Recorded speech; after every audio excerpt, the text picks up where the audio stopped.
I'm sorry that I took your grandma's liver. No, I didn't know better when I made that ransom letter. But all I wanted was $1,000,000 when I kidnapped her and your mother and father. So cut me a little slack, I just want a little crack. I mean, I used to, but now you won't get off my back. I'm sorry, I guess. By the way, I accidentally decapitated your cat.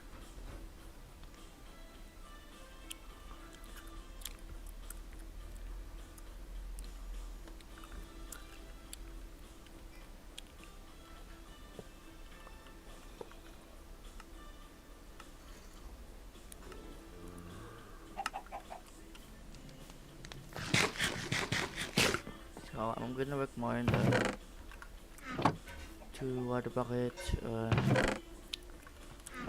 Have one already here. So we have the 2 water buckets. 64 trapdoors. We need like a lot of wood for that.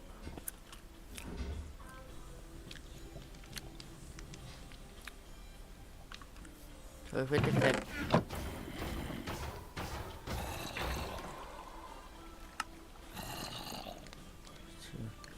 1, 2, 3, 4, 5, 6 or 6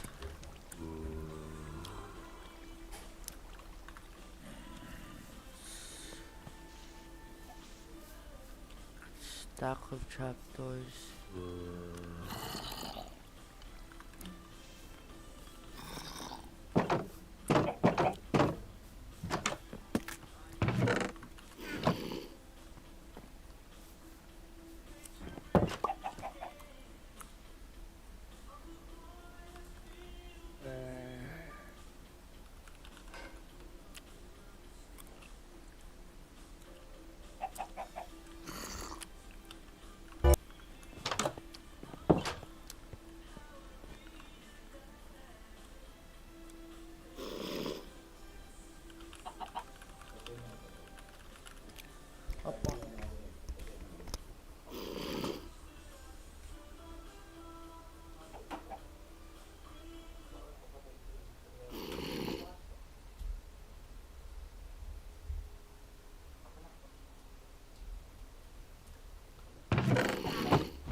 Don't need that.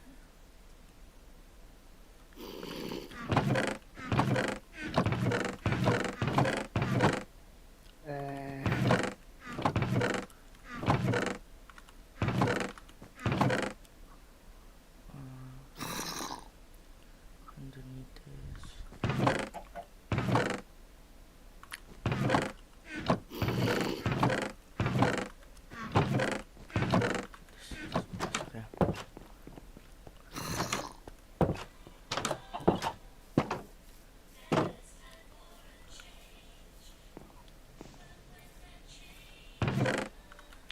Okay, so with 25, I have the 25 blocks of obsidian. I mean, I have cobblestone, 4 hoppers. How do I make hoppers?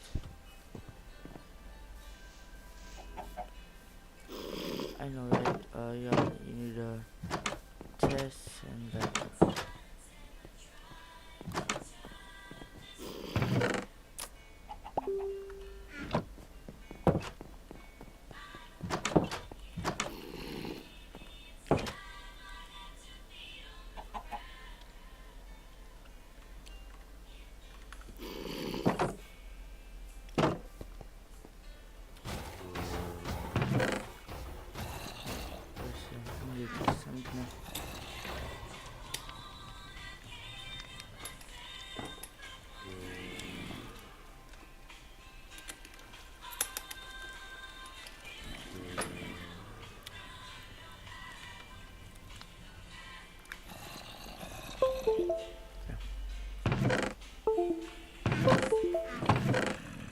Hoppers, hop, hopper.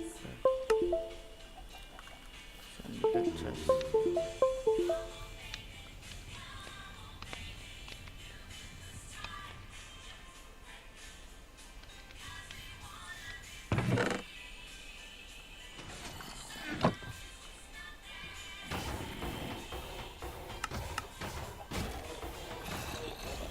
load up right now.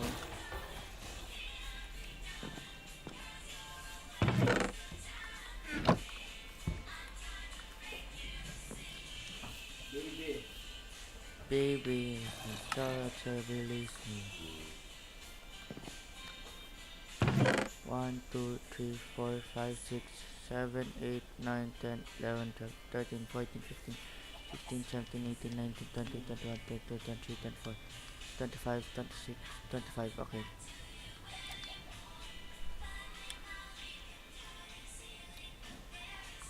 Okay, so we got the hoppers, we got the water buckets. First slice.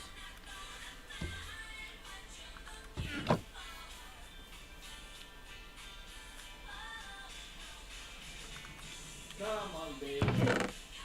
on, baby. Time to just need fighters. And the scaffolding. Don't really think we need the scaffolding.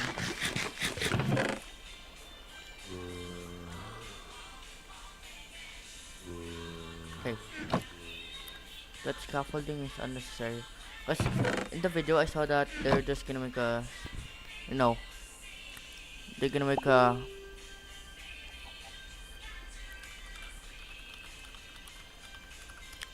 they're just gonna make a AFK thing, you know. We don't really need that.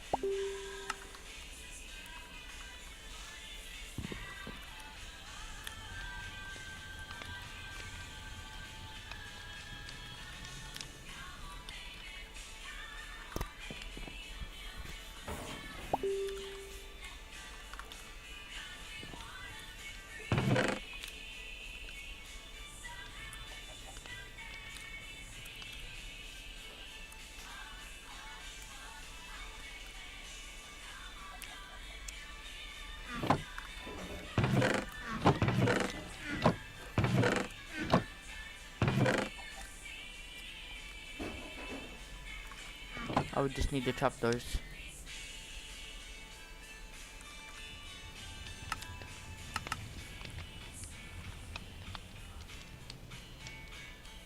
Ten, 13.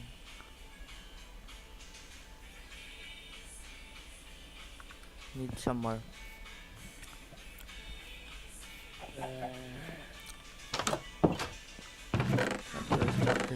Trapdoors.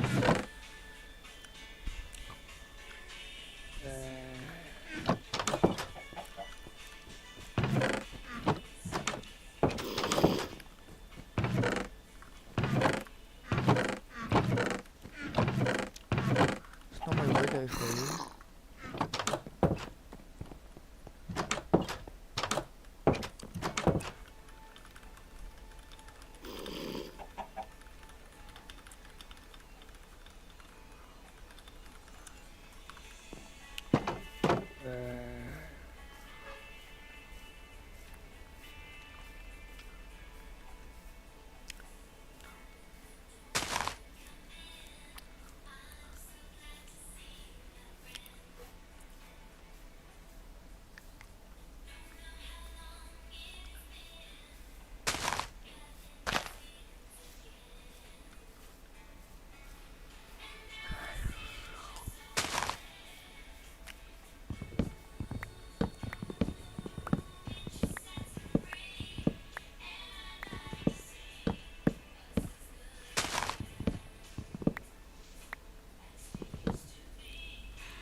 Bro, who did that? That's a crime. Also, I'm streaming early today. It's actually 8:37 a.m. right now.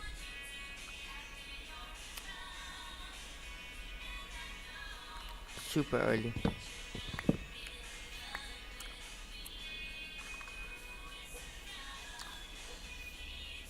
To get a grind, bro. To grind.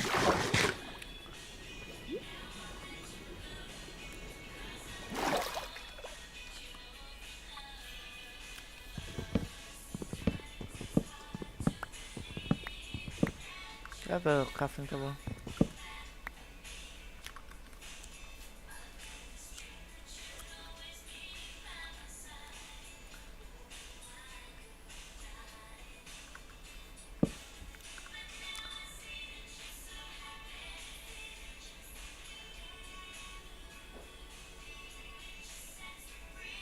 Okay, let's go.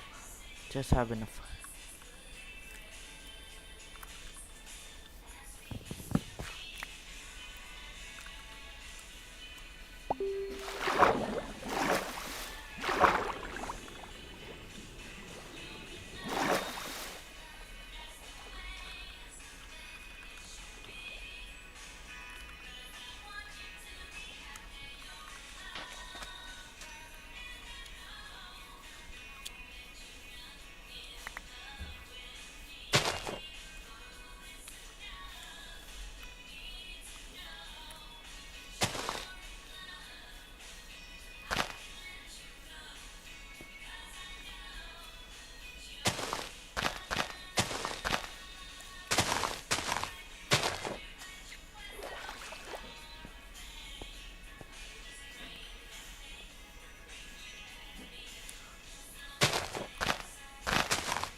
We're gonna work on it now.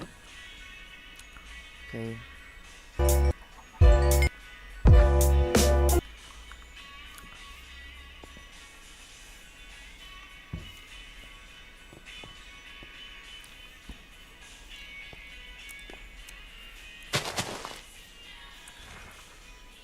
I'm gonna try to find a place to make the mob farm.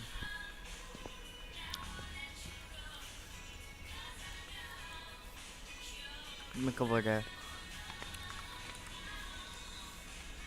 I'm gonna transfer all the blocks.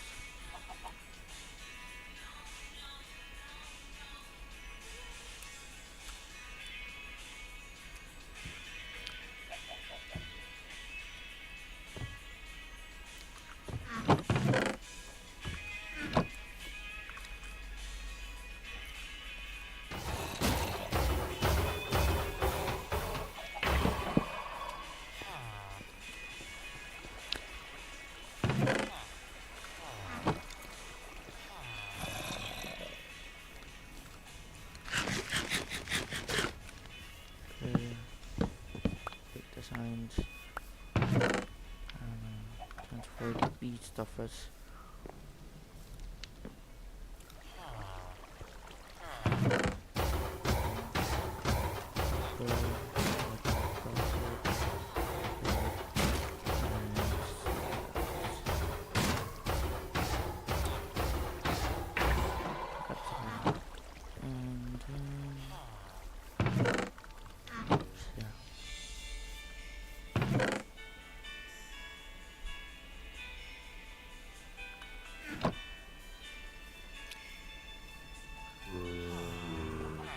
Just need to transport all the cobble.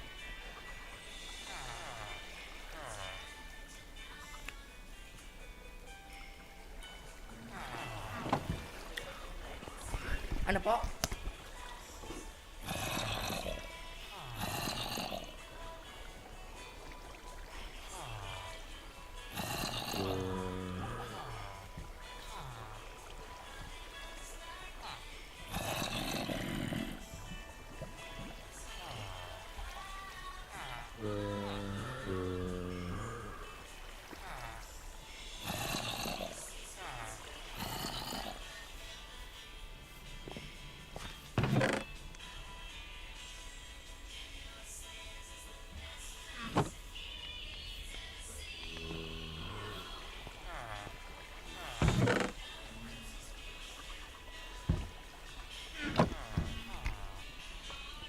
Okay.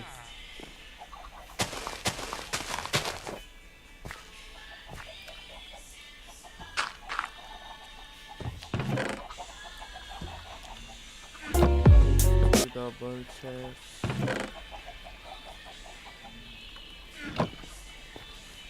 Just gonna make chest though.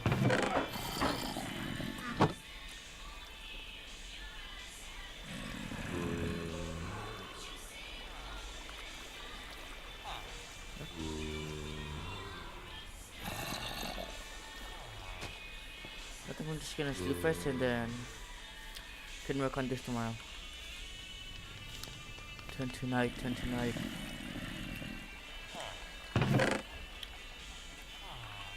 What's good, me iron?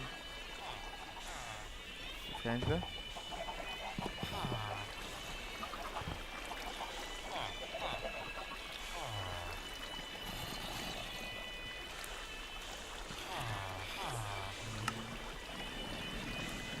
Nice, nice.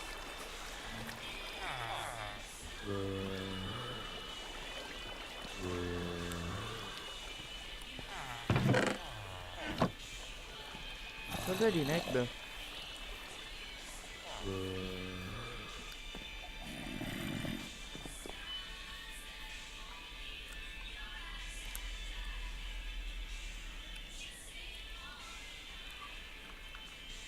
Okay, let's work on it. Set to place 2 double chests.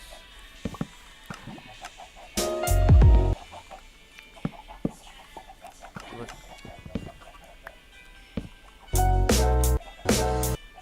Place 4 hoppers and connect them to the chest.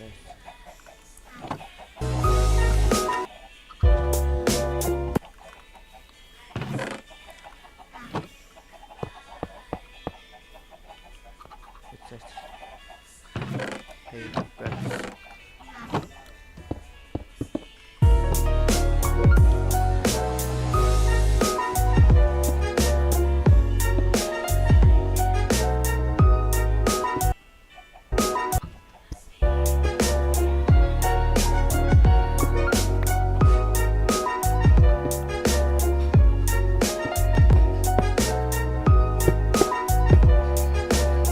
22 blocks high. Okay.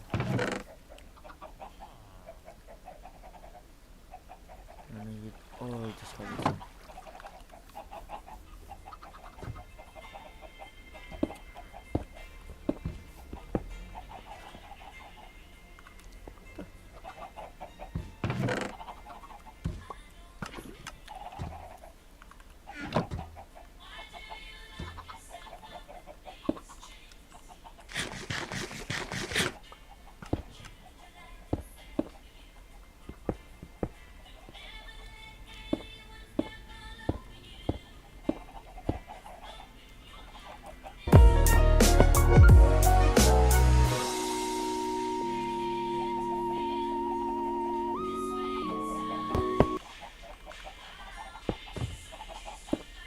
Okay.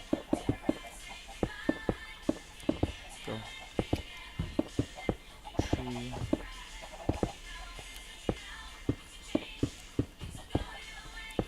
4 5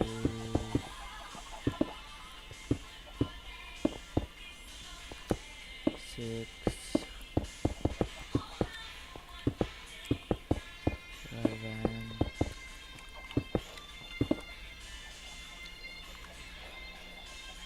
na ba?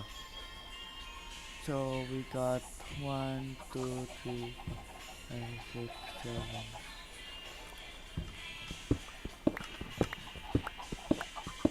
Let me double check, 1 2 3 4 5 6 7 8 1 9 10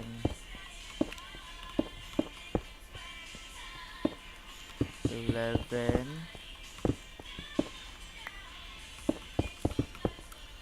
12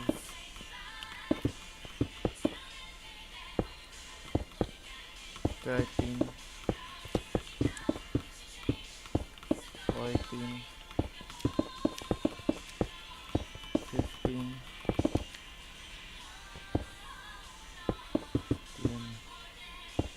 16 17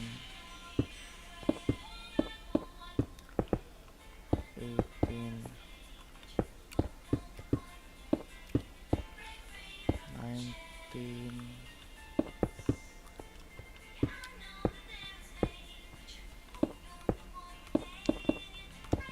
20 21 22. Gotta double check.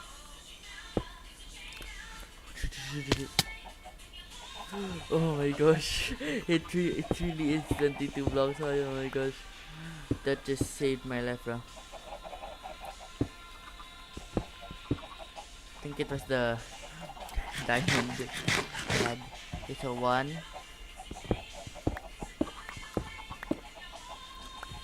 2, 3, 4, 5, 6, 7, 8, 9, 10, 11, 12, 13, 14, 15, 16, 17, 18, 19, 20, 21. Wait, I need to check it.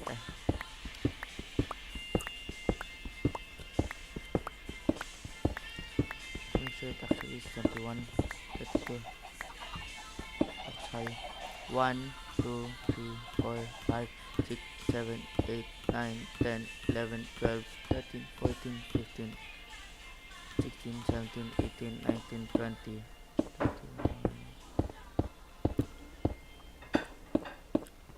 22. Opo, wait lang po.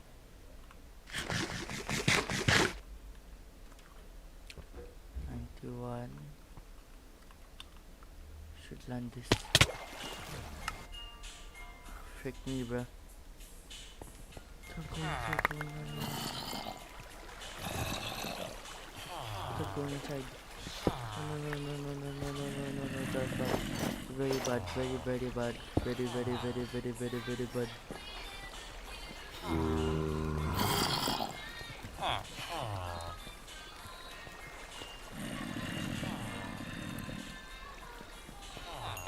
Hindi my stuff, bro.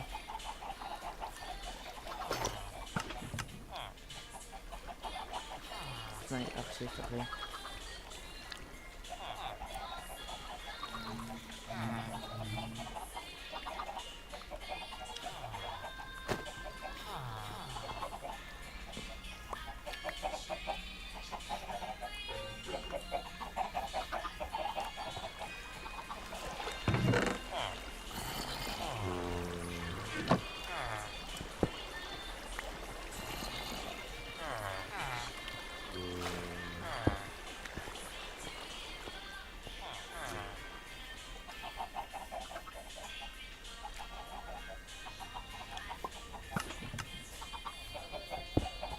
Okay po, wait lang po. Sandali lang po. First, second, third. First, second, third, fourth, fifth, 6, 7, 8, 9, 10, 11, 12, 13, 14, 15, 16, 17, 18, 19, 20, 21, 22, 23, 64,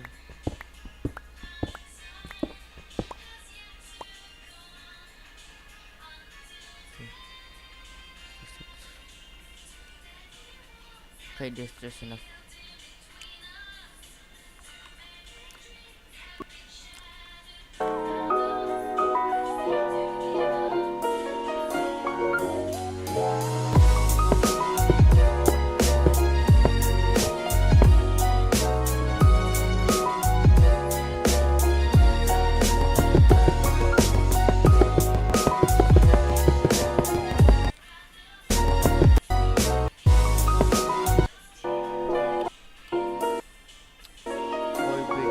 The length of 8 blocks.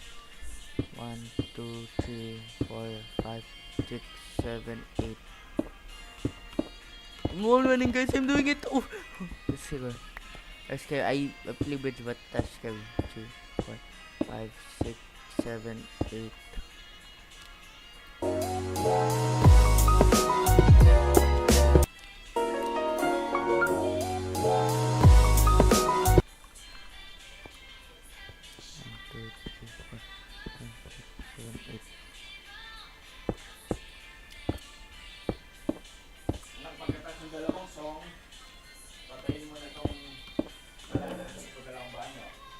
Okay po.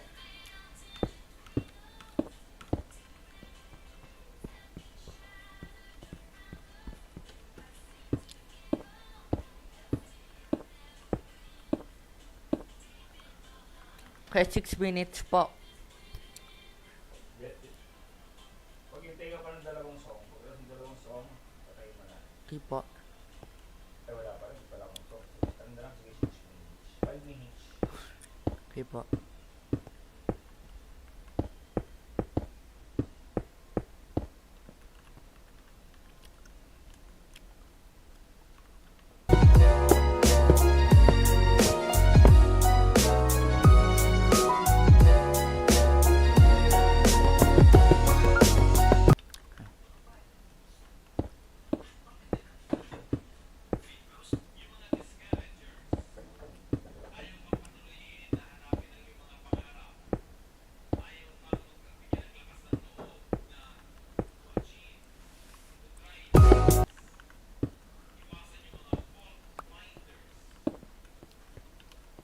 Diba? Bakit? How do I get down, bro? Oh, wait. In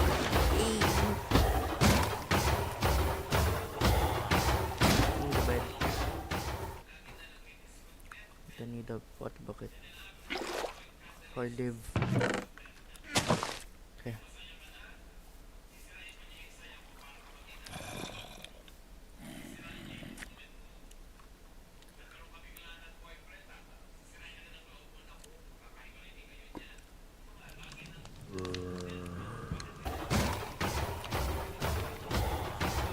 Low.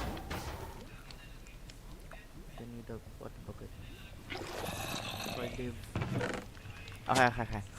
I just checked my stream and it's actually...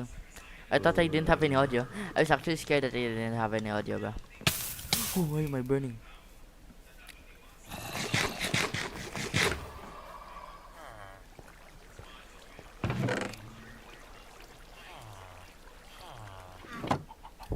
To go up epically. I'm gonna go up epically.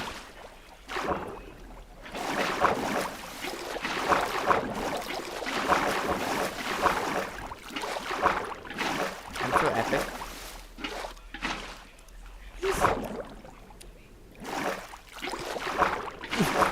I'm the most epic. Epic gamer. Oh my god, you're so epic.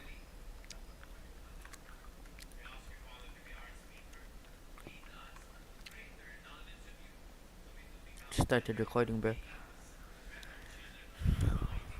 Yeah, I need to make a wall.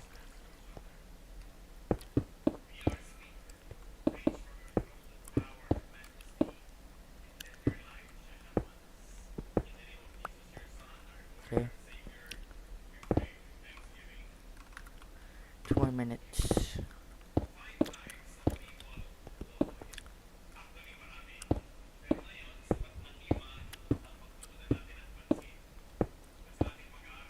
Okay. Speed bridging. I'm so good. Speed bridge. Yeah. This is America. Look at my stepping now. I'm too good. 2 more minutes.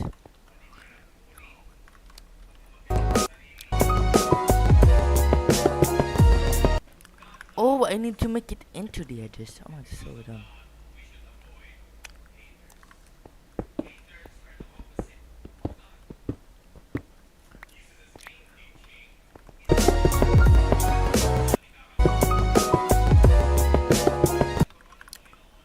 Oh, I thought it was around the edges.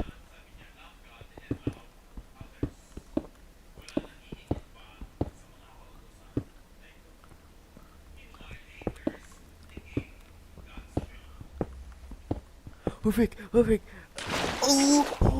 I'm the one you say don't need a gun to get the strike off the streets. That's epic, bro. Epically climb up. I'm so epic, you know.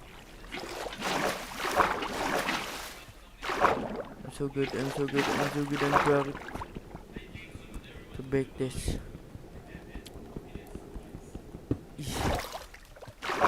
I'm the most epic gamer. Okay.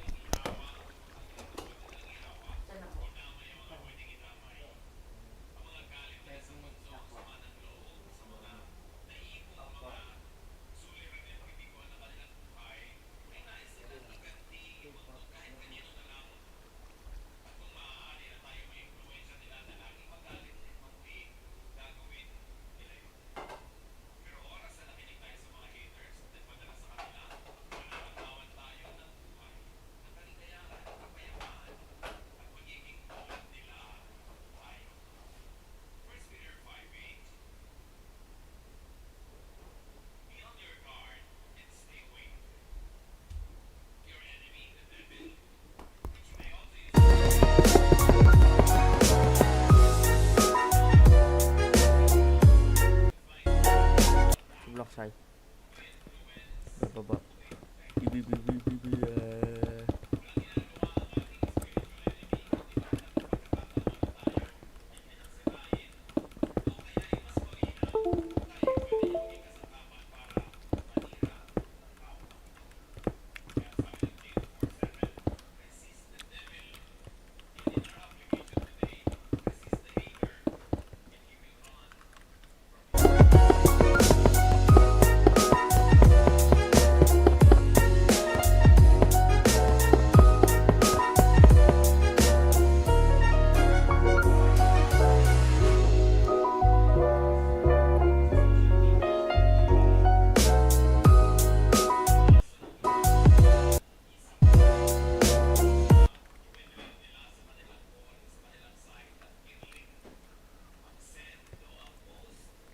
Okay, so make platform.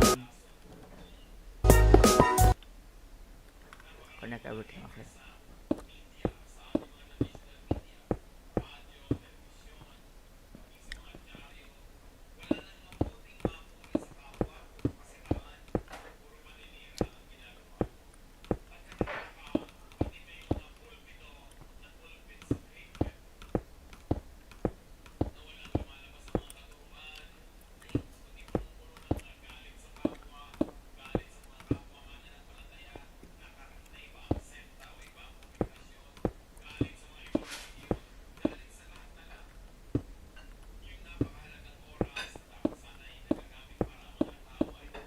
Okay.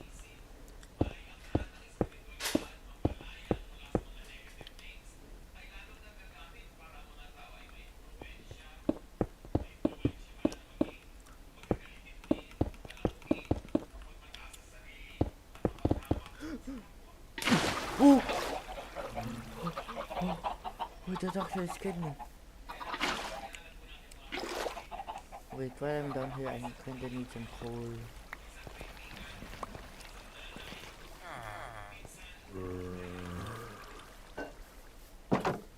Place, put torches and place torches everywhere. So I feel safe with the water bucket in my hand. Oh my gosh.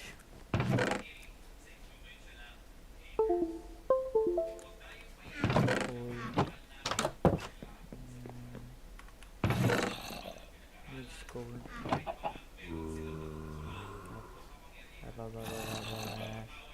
This is enough.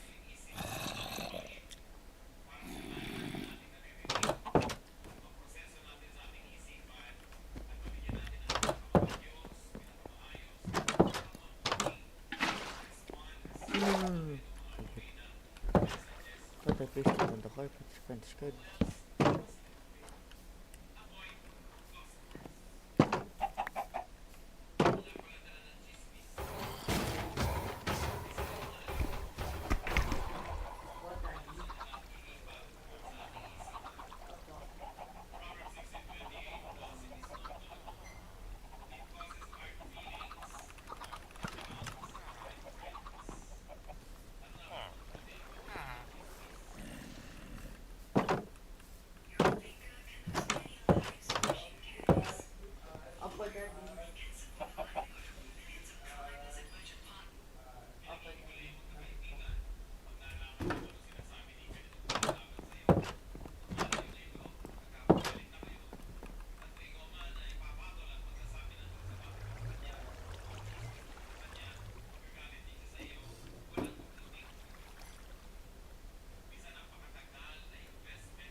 ulit guys, I'm back.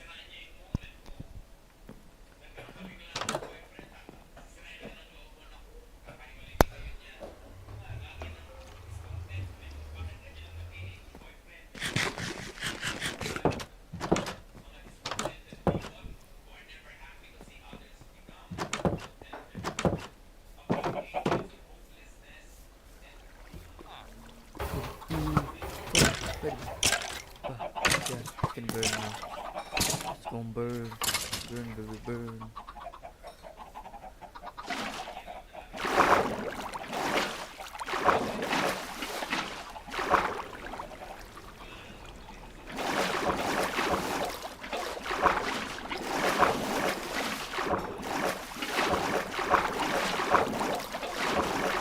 Look at that.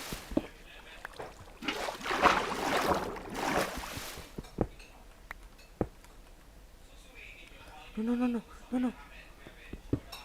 No, my water.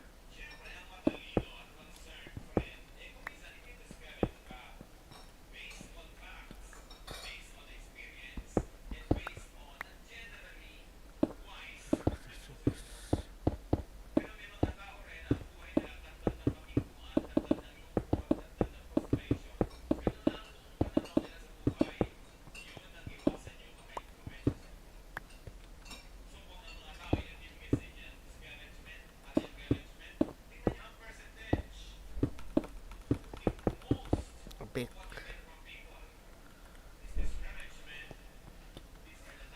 Still not. Epic gamer, epic gamer, epic gamer, epic gamer, epic gamer. Epic gamer, epic gamer, epic gamer, epic gamer. Gamer, epic gamer, epic gamer, epic gamer.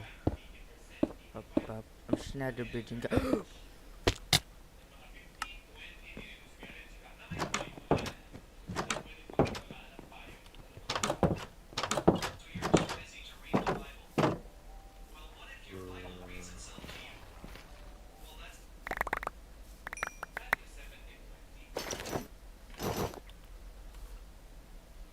So unlucky.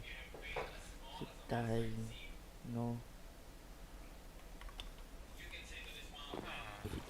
I need a...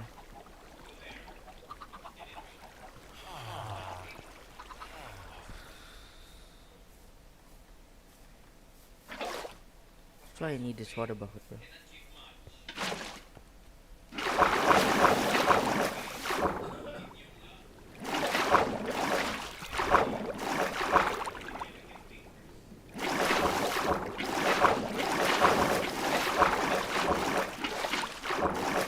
Come on, come on. Good. Swimming.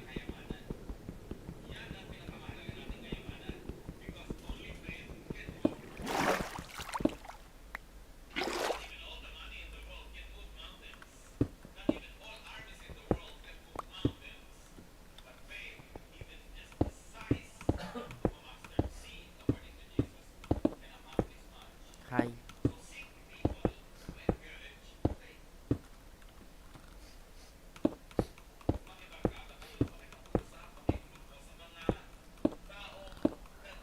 Damas nakakiss.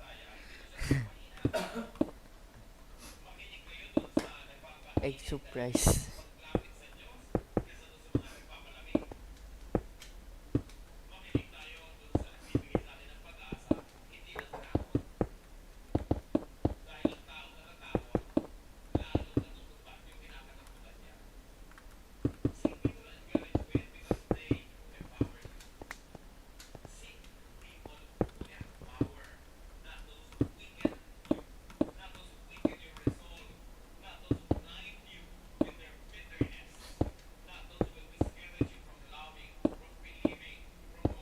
Just look up shadow bridging.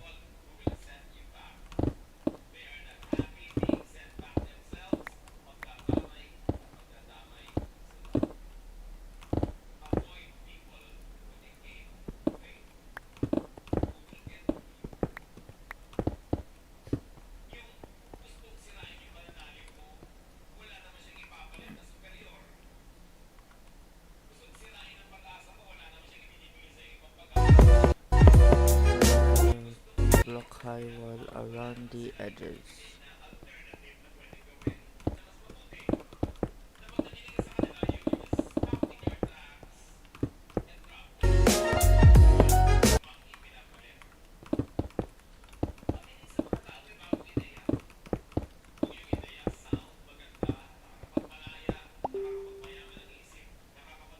Pakinggan mo yun.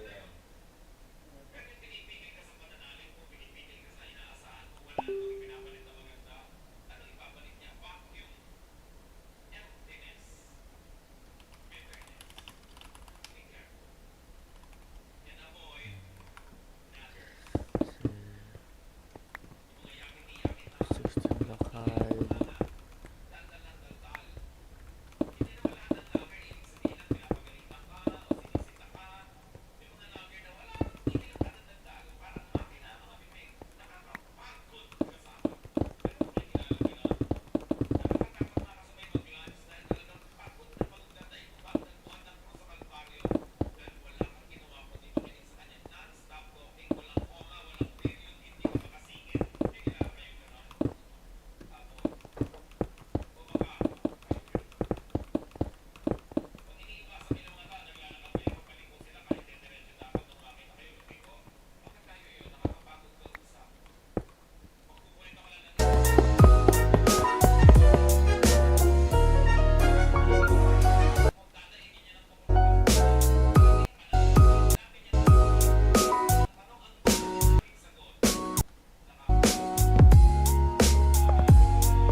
gonna stop that. Tiresome.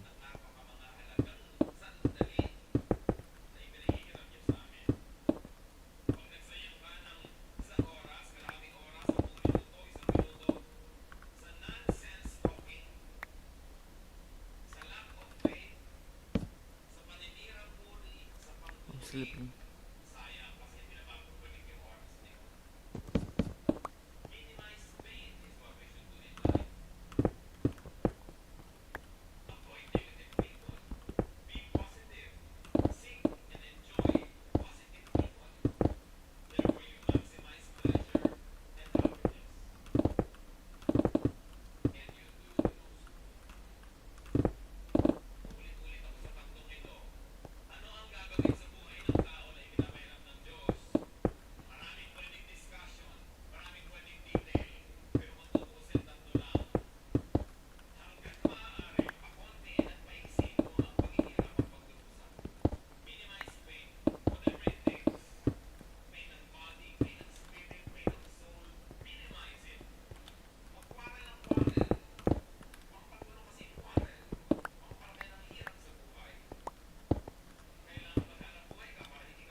Yes, the sun, it feels so bright and light and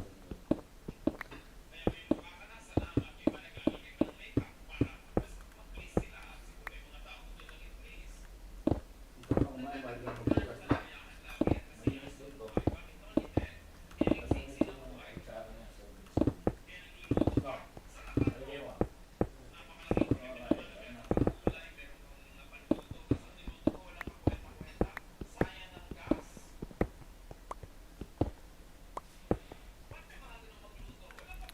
now I need to put some torches up here. No.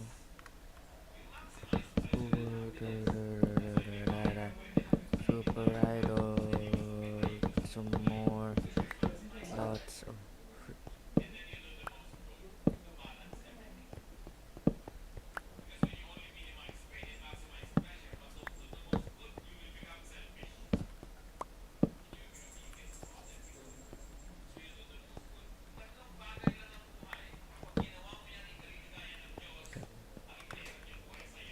Turn off full bird, bro. Full bird.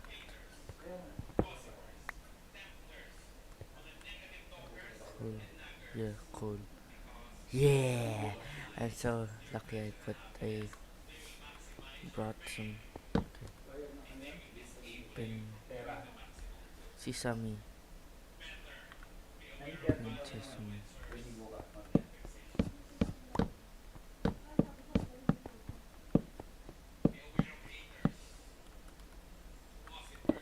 Dalawa kayo niya naman.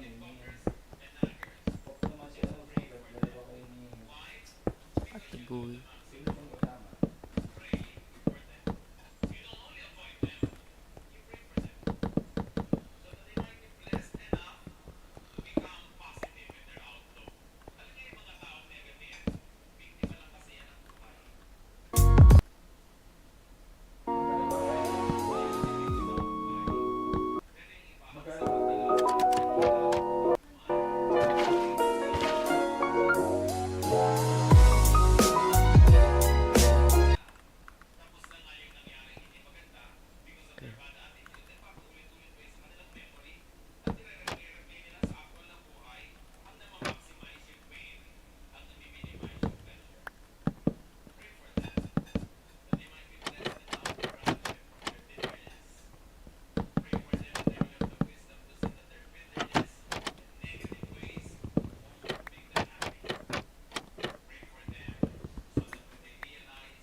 Love you, Peter.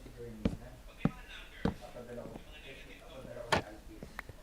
Tapos kung anong Altis, yung Montero, yung labas lang yung Montero. Kasi initin ko yung Altis, ano ba isa? Ano ba isa? Altis Montero, binabili ko. Yung Nabara, binago ko yung Altis. Okay na.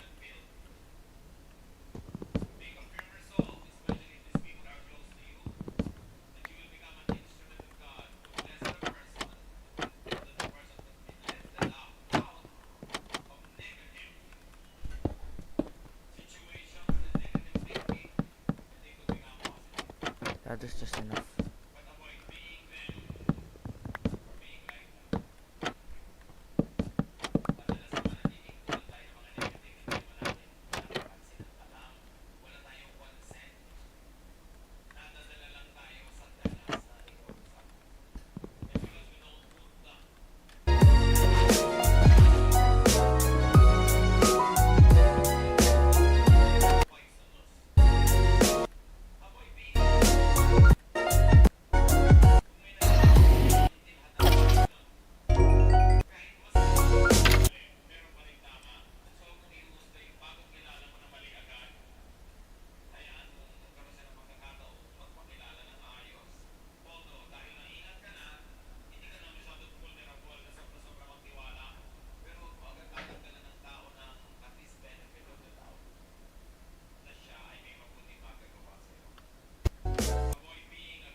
So it seems I haven't brought enough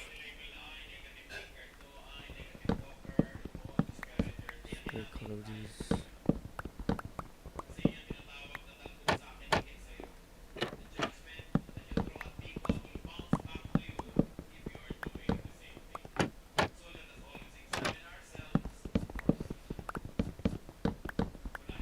Seems like I need like 1, 2, 3, 4, 5, 6, 7, 8 water buckets.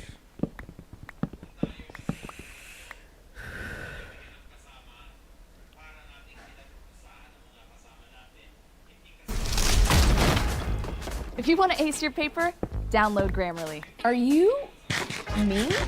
Yeah, you in 3 months. See, I love our ideas here, but this sentence structure could use a little work. Grammarly helps you clean up messy, confusing sentences. Good afternoon. Good news to repent for you. The first story, because this is one that kind of blew my little reptile brain. We just got a new physics update to our understanding of the universe. We got a little patch notes. It was discovered for the first time ever that space isn't exactly static and empty, or rather, isn't exactly static. There's gravitational waves that are constantly in like a push and pull, so it's kind of akin to like choppy waters of the ocean with all of these gravitational waves. The astronomers recently confirmed this, which actually helps confirm Wait, but then Albert why do I Einstein's need theory of F- relativity. enough to It's make a- incredible how accurate that man has been on like everything ever, and he never wore socks either. If you knew that. Sweldo na! Nag-add to cart na ng 99 pesos and below deals on fashion and beauty. Plus enjoy free shipping.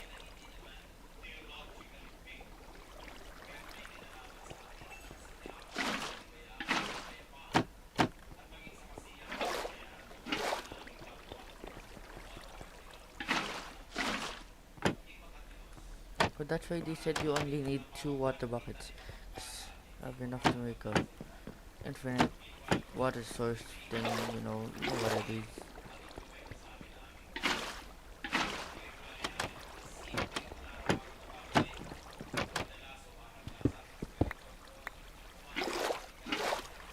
Look, this is bad, this is actually really bad.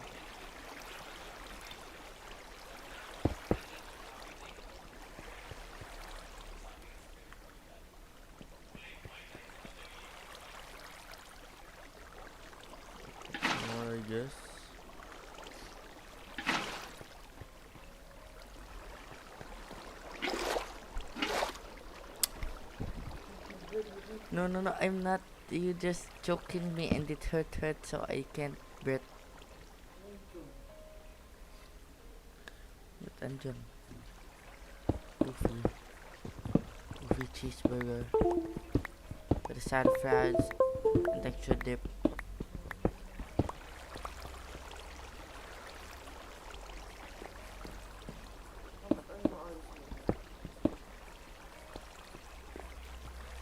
Should be good. I'm gonna put down here. Should be safe.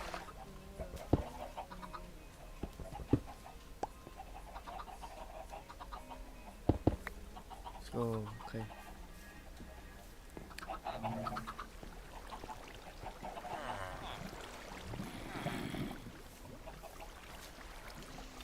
Read the mob farm.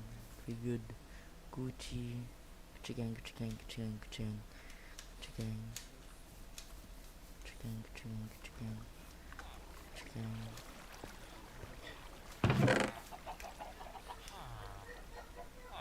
Yun, pakiskip ng ads.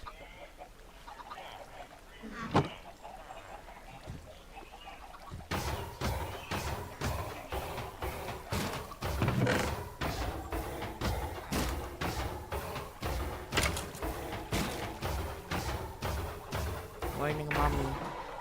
Maaga ako nagising. Hashtag healthy lifestyle.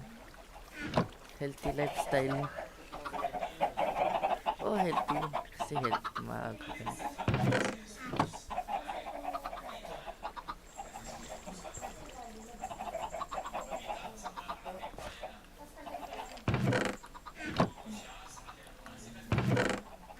Okay, should I make a second one? I think we should, to be honest. Should make a second floor.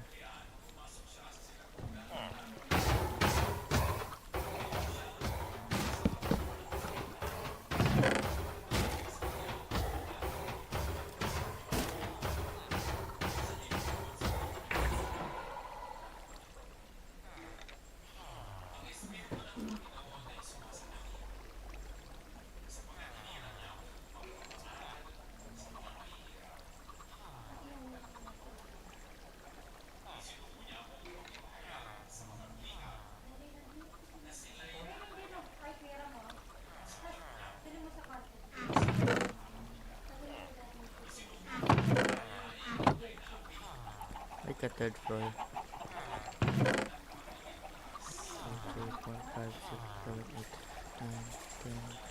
1, 2, 3, 4, 5, 6, 7, 8, 9, 10, 11, 12.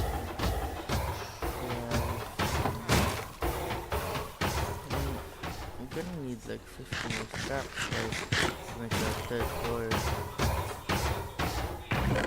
Yeah, I think we're gonna do that another day.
We're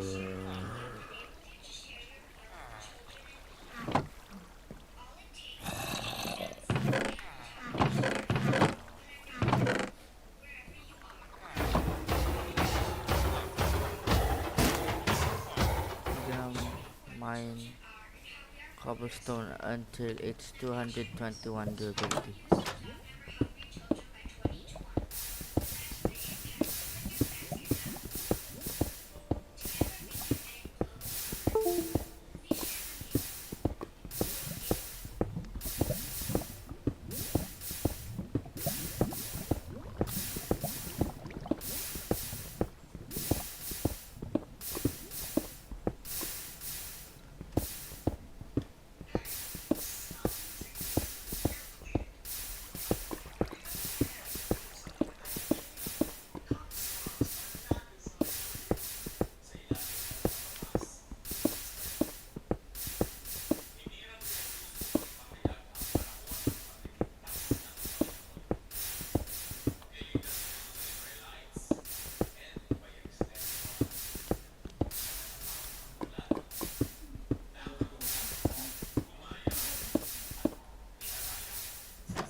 Really fast. Should be 100. So good at math.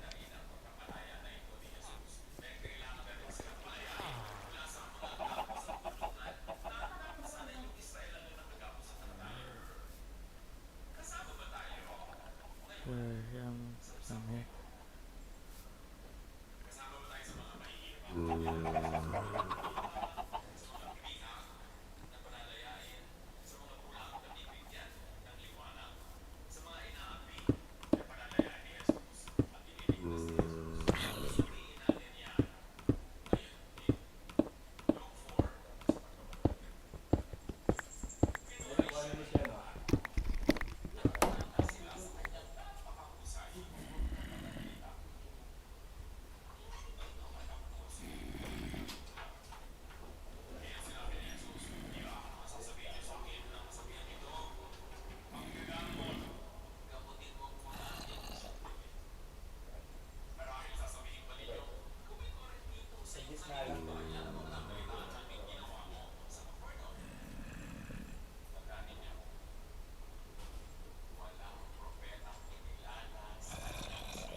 entire world from here.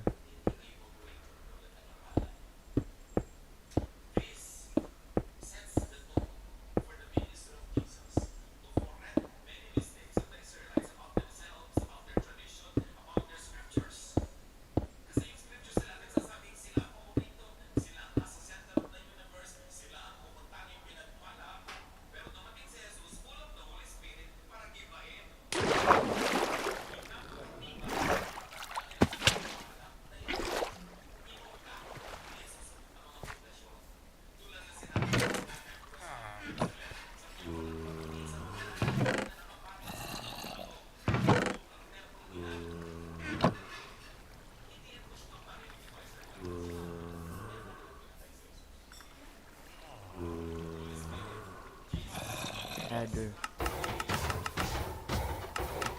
My ladder. Where are my ladders?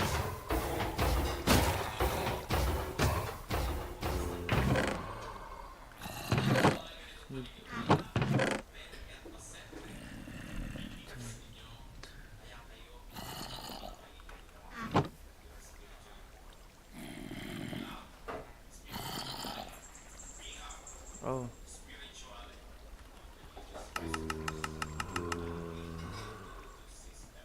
Let's go.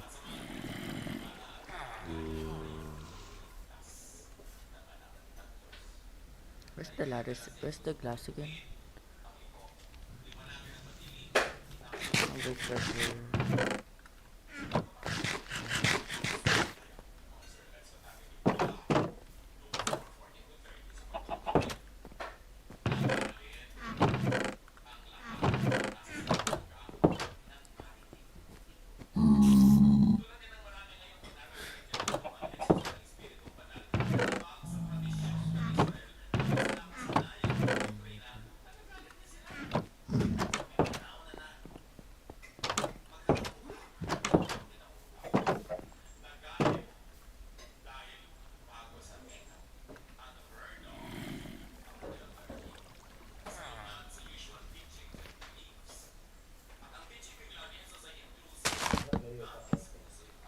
Po.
Seems I overestimated my abilities.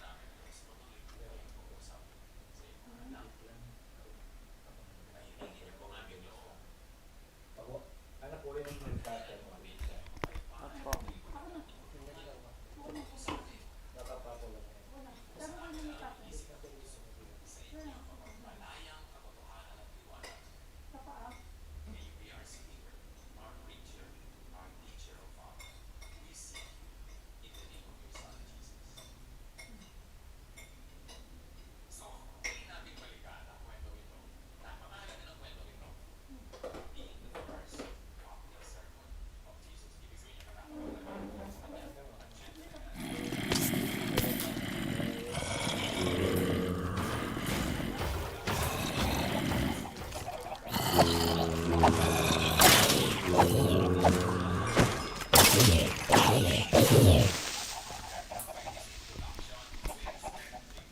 That's a lot of XP.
I'm gonna make lore. There will be lore. I'm gonna make a separate base, and I'm gonna have ownership. There There will be more.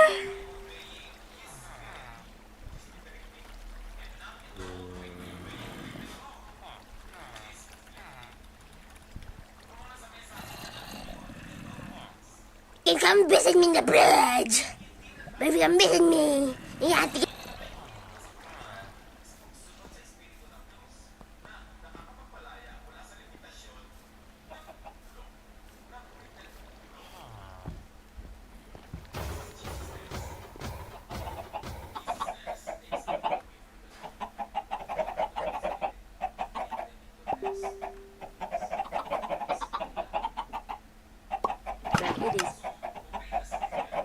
It is me, and today I'm gonna build a new house in my SMP with Ram. And we is gonna build a new house in the SMP because I'm gonna build a new house in the SMP.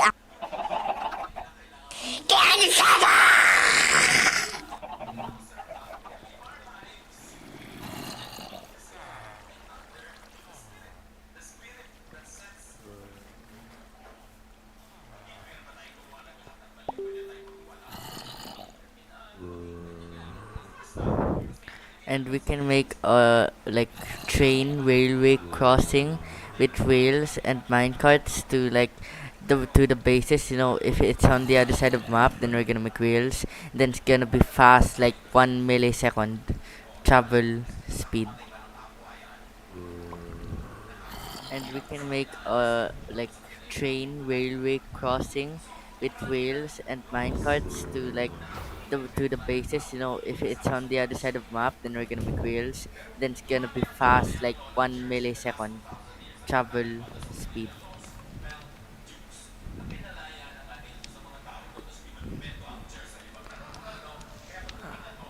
Scratching it hurts. I just go faster.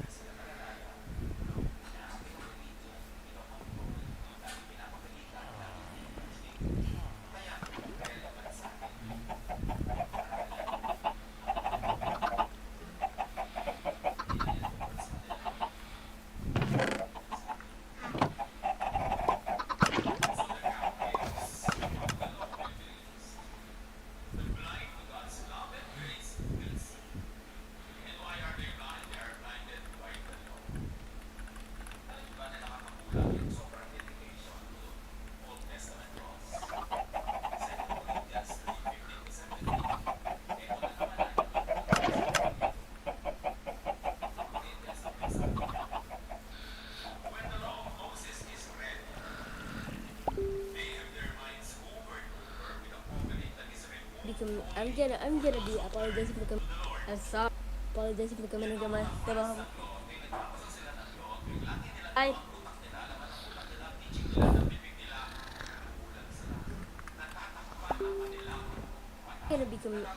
I'm gonna be apologizing for the comment side.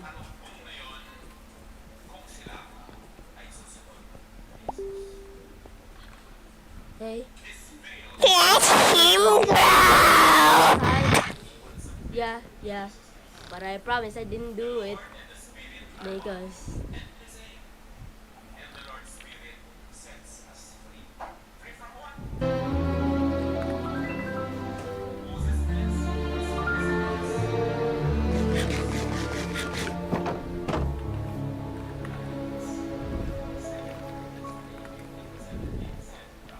As always, full show notes are available at rottenmingopodcast.com. There are 2 documentaries on this case, and HBO's Undercurrent and Netflix's Into the Deep.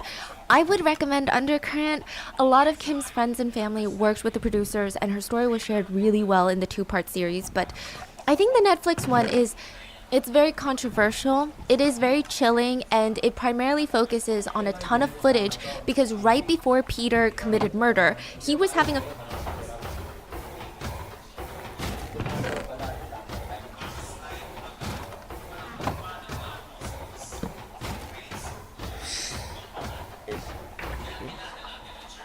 Oh yeah.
I promise to you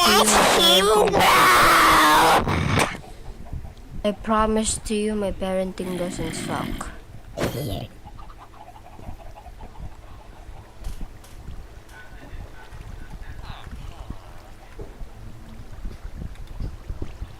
Love you po, Daddy. Ingat ka po.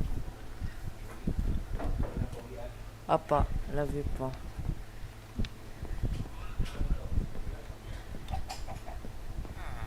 Baby, take my time.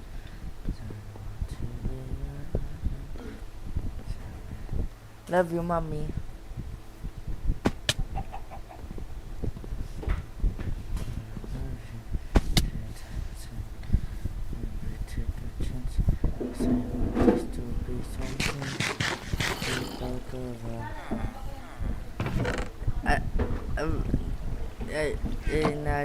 Yan.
Baby, take my hand. I want you to be my husband. Kiss you, my Iron Man, and I love. A filmmaker come into his workshop every single day and basically create a documentary for his life. So there's just countless hours and hours upon footage of Peter just saying the most unhinged things, which at the moment, it didn't seem that crazy, but in hindsight, it's really chilling. And it's all kind of centered around like, how could this brilliant inventor do this? So both were used as sort Tahimik ka, bunsod. Tahimik lang.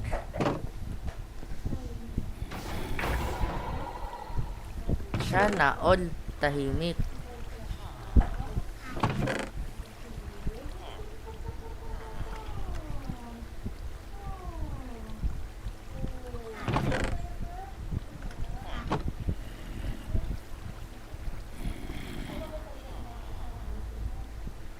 Opo.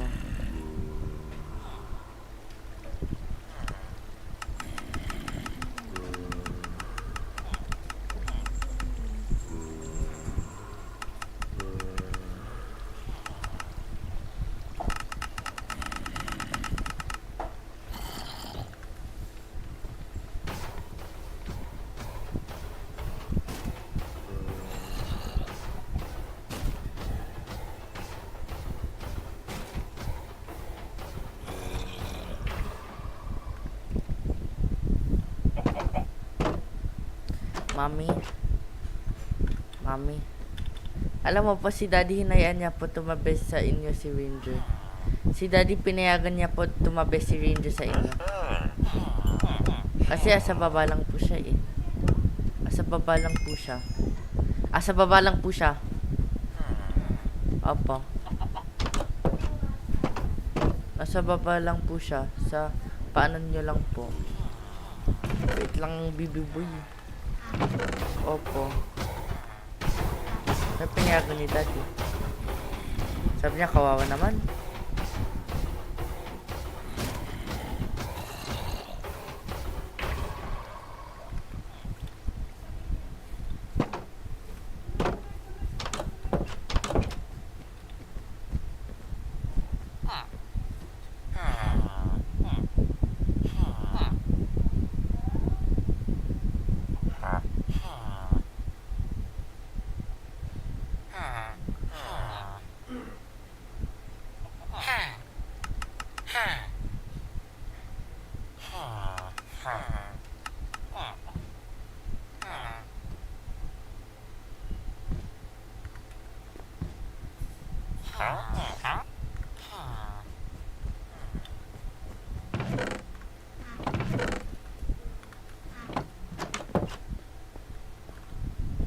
Sources as well as a bunch of other sources will be listed below in the show notes. And with that being said, oh, and one more thing, there is a Kim Wall Foundation that I will also link in the description, but we're gonna come back to it. And her parents wrote a book called A Silenced Voice that will also be linked. But with that being said, let's get into it. Kim Wall was born in Sweden. She grew up in Sweden, like near the Sweden-Denmark border, and both of her parents were journalists, which I think is so interesting. So it's kind of like an insane life. It said that most of her childhood she'd be in these newsrooms. Like she's probably on the sideline reading books because you're like a kid, and all these adults are running around freaking out. She would grow up listening to her parents listen to strangers, collecting stories, and truly trying to get the heart of people, like trying to understand what they wanted to be shared. And I'm sure all of this affected her in a very big way, because as she's growing older, she's like, I want to do that. Kim Wall stated pretty early in her career that she wanted to see how the world works. She said, and I hope that maybe one day I can learn enough to make a difference. And pardon my language, but she like did the damn thing. I think she is one of the most accomplished people I've ever read about. So she's an independent journalist that wrote about everything and everyone that she felt did not have a voice. She wrote for Harper's, The Guardian, The New York Times, Foreign Policy, Vice, Slate, Wired, South China Morning Post, The Atlantic. I mean, anyone, you name it, Time Magazine. Her work has been translated into several different languages. She has traveled the world. She went to Sri Lanka to report post-war efforts. She went to Haiti after an earthquake. She went to North Korea. Wow. Yeah, she was one of the journalists that went to North Korea. I mean, when I tell you she wanted to see the world and make a difference, she did that all before she turned 30 years old. Just even reading her writings and her articles, it sounds like I'm reading someone that has lived 100 years on this planet. Like, just the way that she's able to connect with people and understand their stories is so admirable. She's got 2 master's degrees, one from the Columbia School of Journalism. She was a United Nations Press Fellow. She was learning Mandarin. She briefly went to the University of Beijing at one point. She went to college in London. Wow. She was literally an unstoppable human. I mean, like, her career, while it was short, it was incredibly prolific. Her professors at Columbia were so proud of her because they're like, wow, she's one of the students we're going to brag about. We're going to be like, I helped make that, you know? And they would say that she's so smart, so tenacious. And even though it sounds like she had been in all these dangerous environments and going to all these places where most people would be so nervous to go, like North Korea, she would never knowingly put herself in these situations and do something reckless. It said that Kim Wall had a maybe strong level of skepticism, as most journalists. But her whole thing was, okay, if I don't do it, who's gonna do it? And like, some voices just do not get heard. So she would go to these nuclear waste sites and report about climate change. The lady, the March meeting that was mentioned, on my way back to the Red House, where we were reporting on nuclear waste sites, exactly the kind of stories I like to shoot, where you come back about it. I think it's really hard to not deeply admire someone like that, and also just really want to be around someone like that. One of her friends said her strongest memory of Kim Wall was they were both in Delhi, India. They're both working there. And Kim comes up to the friend group and she's like, hey guys, you want to try this new Korean dish? Po. 10-11.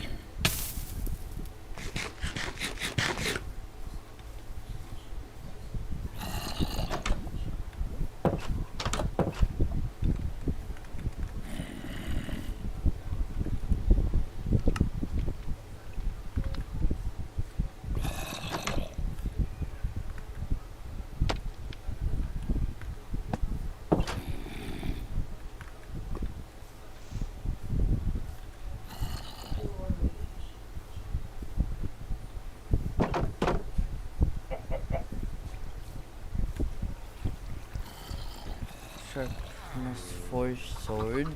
Place for dinner. And they all agreed and they met up with her, but she starts leading them into, and this is how she describes it, like a very dangerous part of Delhi. Like the part that every single person is like, don't ever go to this part of Delhi. Bad things happen in this part of Delhi. Don't go there. Like every city has their bad neighborhoods. She's walking them straight into the bad neighborhood.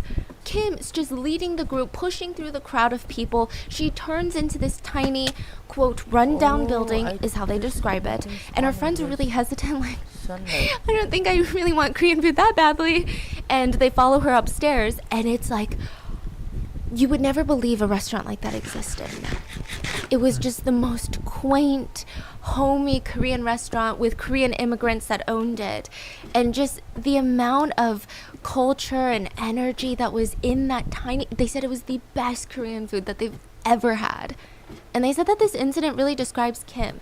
She really liked to bring light to things that you would never guess to be so fantastic. Like, that's the kind of person she was. So in 2017, she's working as a full-time freelance journalist.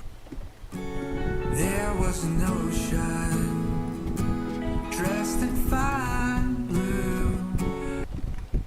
Which is, like, it's really difficult, okay? I mean, I would imagine being a journalist is already so challenging, but as a freelance journalist, you have to basically, figure everything out yourself.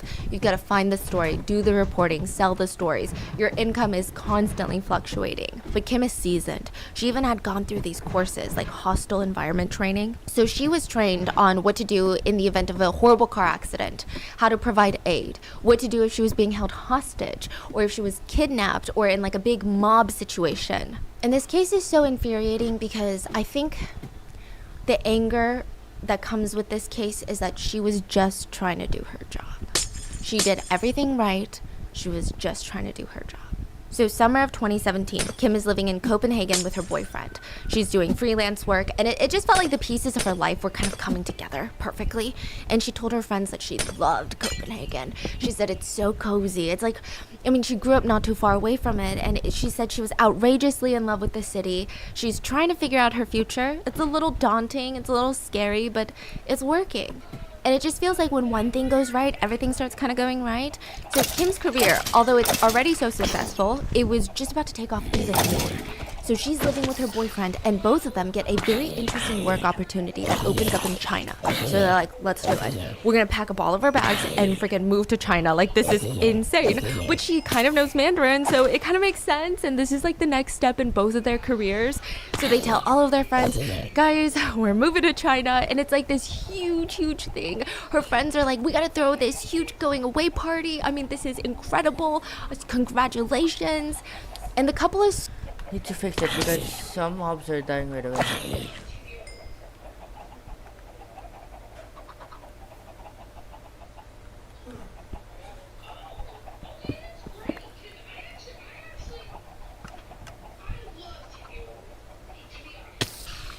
Yeah, they're getting crammed together.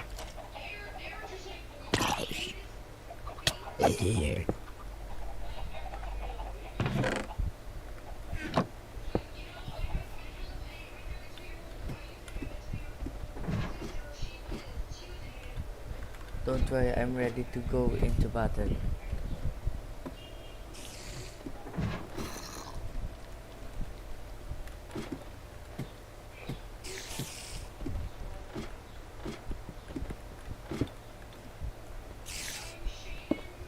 I think best way to do this is no, don't come here, don't come here, don't come here. It's full of spiders.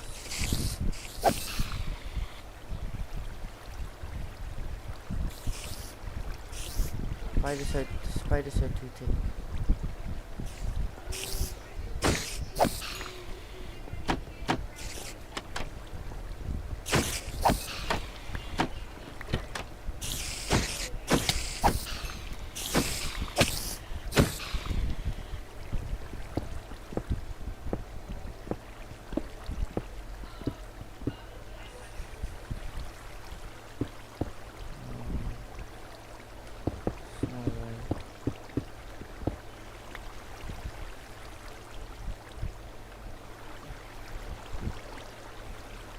Hey, they're coming up, bro. They're scary.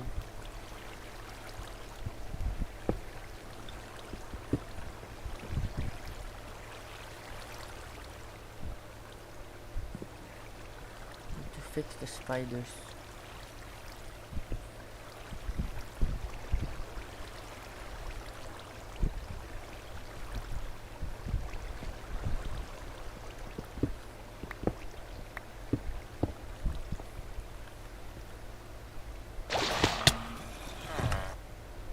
God.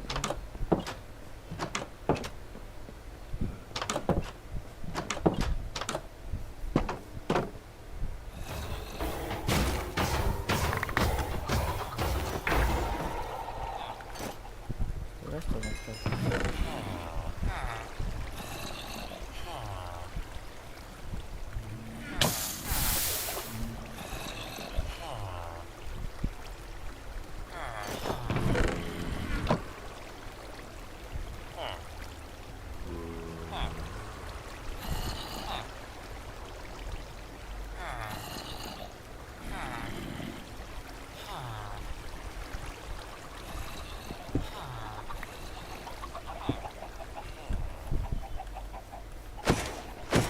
Hell?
So well loved, a lot of people were going to be showing up. But Kim is a workaholic. And she's like, okay, let me get one more story that everyone look at her get him as being wacky. Other people called him a never really. He would do it on a very, very small scale. His whole dream was to put Denmark on the map of producing rockets. And he told everyone, why does the government need to fund rockets? If a civilian wants to build a rocket, they should be able to build a rocket. Like, they should be able to be an astronaut. He wanted to be the first amateur astronaut. Okay. And build like the first amateur rocket company. Basically, everything he knew about rockets was pretty much yeah, he was wacky. I mean, you could do the story. Live through this. Kim fucking the thing. Just go in, let her card down. She had heard that he did it in an interview. You want to go on? I mean, the waters are calm. It'll be great. I can show you how it works. You can do the rest of the interview, get pictures, whatever you need to do. I mean, she had already interviewed him. He seemed very normal and not that wacky of an inventor. I think that his reputation precedes himself, not in a good way, but he's a little quirky, but it's probably because he's super passionate. She runs back home and tells her boyfriend, hey, I'm gonna go on the sub. Like, this is perfect because I can maybe even pump out this article before we move to China. Like, it'll be great. So she's very excited about her story. I mean, she's the type of journalist that gets really passionate about her work. She boards the sub at around 7:30 p.m. that night, and there is a video of them departing out, and she's waving to whoever is filming, because, you know, it's a submarine, it's not a boat, so I imagine if people are at the harbor, they're like, whoa, like, it looks like a cartoon. It's a big black tube with a little tower that you come out of, like a little tube.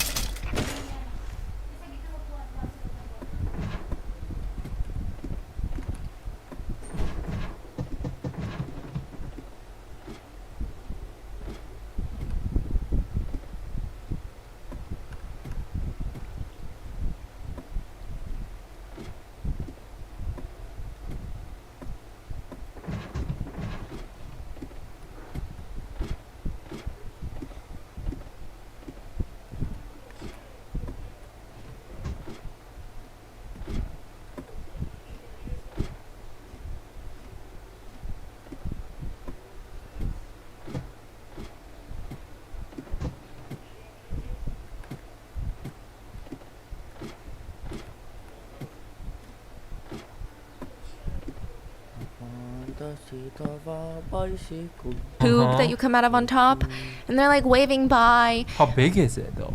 It fits about 8 people, and I think it's like 8 meters. It's pretty big. When you look at it, it looks like it would fit more than 8 people, but I guess most of it is like the engine and stuff. I would say maybe it's like a double-decker bus and more. Maybe like 2 double-decker buses, yeah. Oh, it's that's huge. huge. And it's like painted in kind of like this splotchy black color. Oh, It just, yeah. So I think that even the submarine itself becomes like this whole dark imagery for this case. So there's a video of them departing, and she's waving, and she looks very happy and very excited. It doesn't look like she would have ever gotten into a sub with someone that was giving her any red flags. And it's not every day you go into a sub. And side note, this is not like the Titan situation. They're not going down super far. It's not like this impressive feat where they're trying to beat records or go where nobody's gone before or have only gone a few times. It wasn't like that at all. So truly, the risks of this were incredibly low. They're probably just submerging like 20 feet. They're like, we're submerged. That was about it. And it's not this random nobody. Find these text messages. I'm going down now. Love you. He brought cookies and coffee though. She said that? Now, the whole submarine, and he waits just a little. He's still not bad. This is a 2 restaurant called the Nautilus submarine. Oh, it is. If you've been listening since the start of Rotten Mango, we learned that the cartels had bought old Russian submarines to transport drugs. So I would say maybe it's like the most legally and openly owned.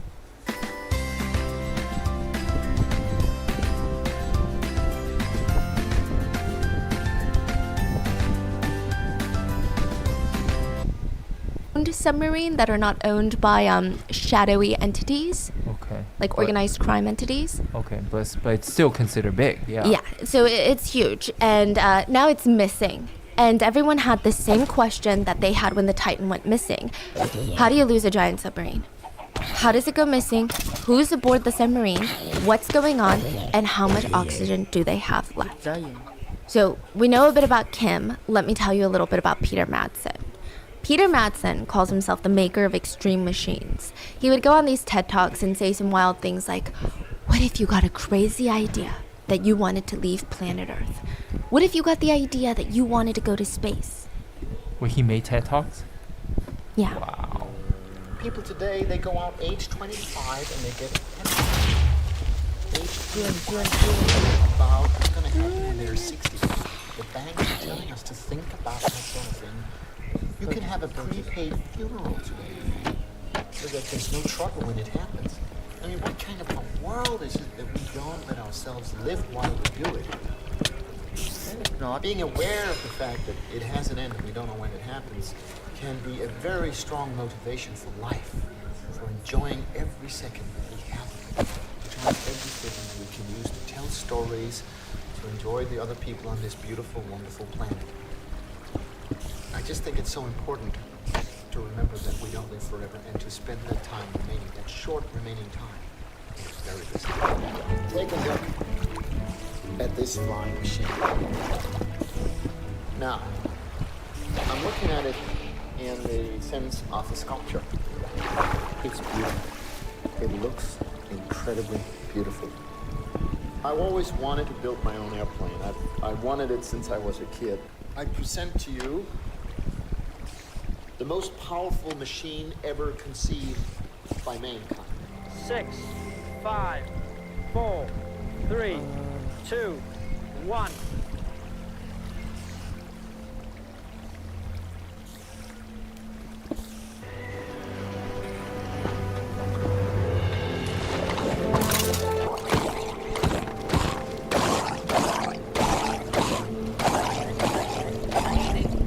It defies belief. We had an incredible flight.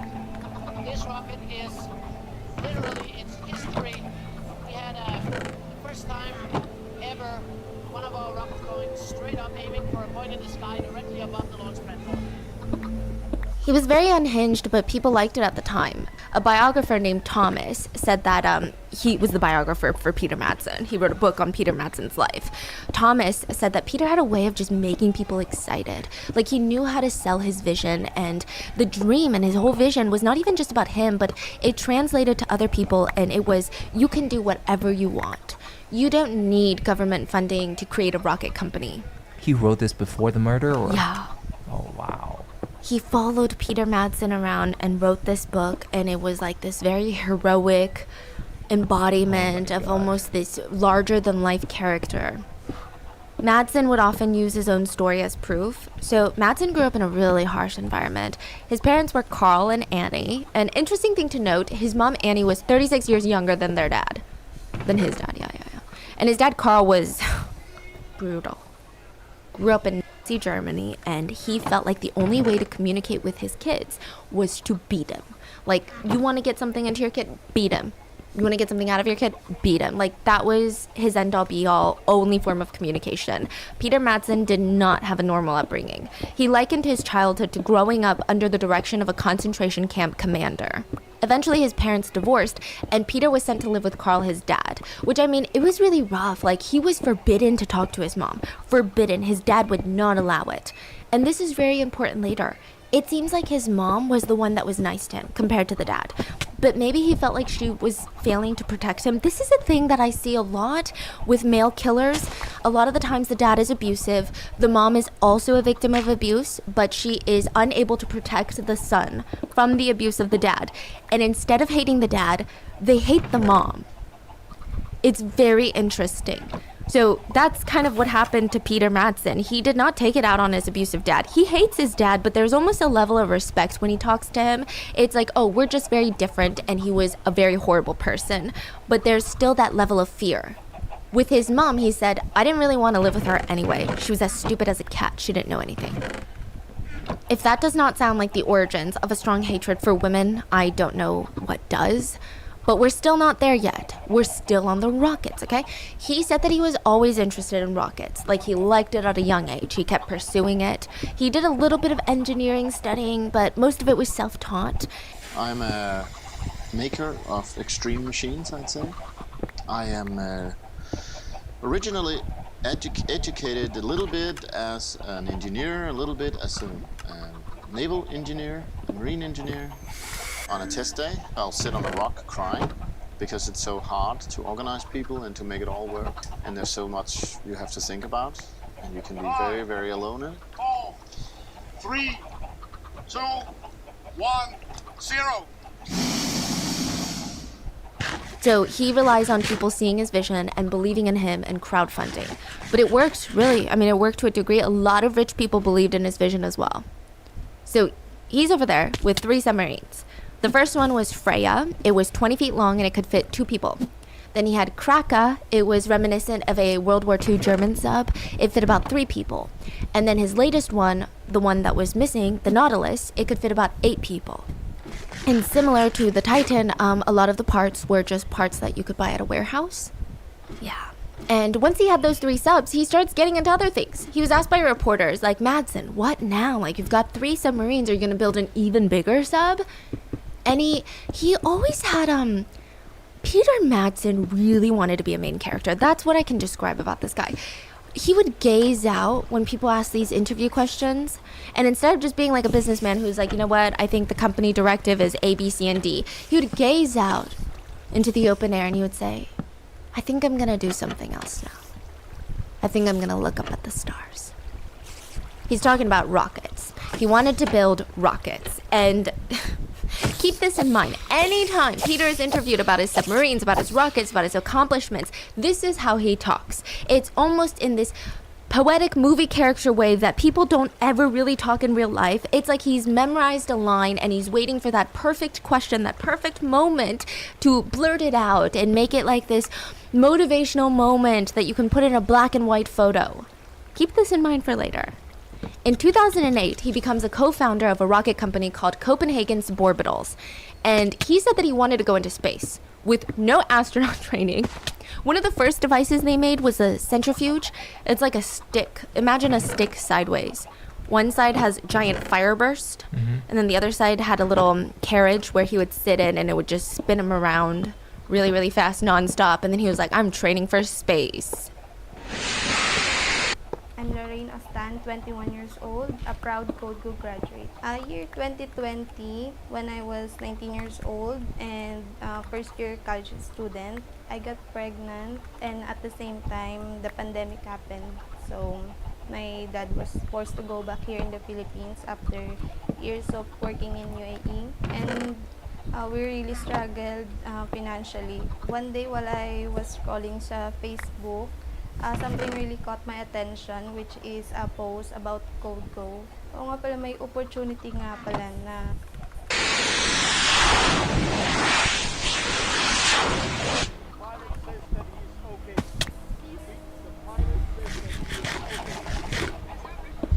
Incredible!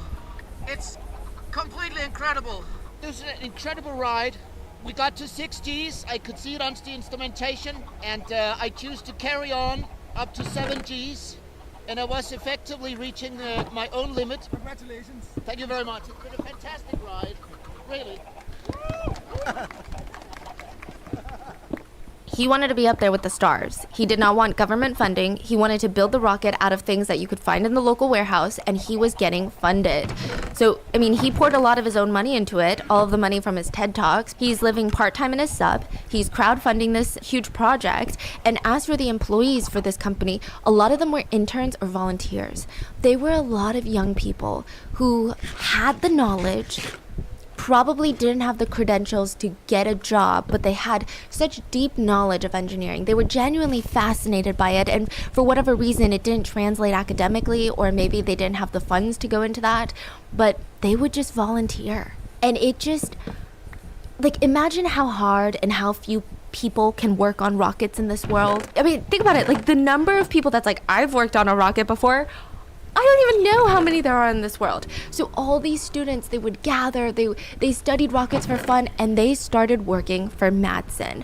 And because he was getting so much attention, the biographer even followed Madsen around, started writing his story, his life story. There were other people, a filmmaker that was making a movie about, quote, Rocket Madsen. That's what they all called him.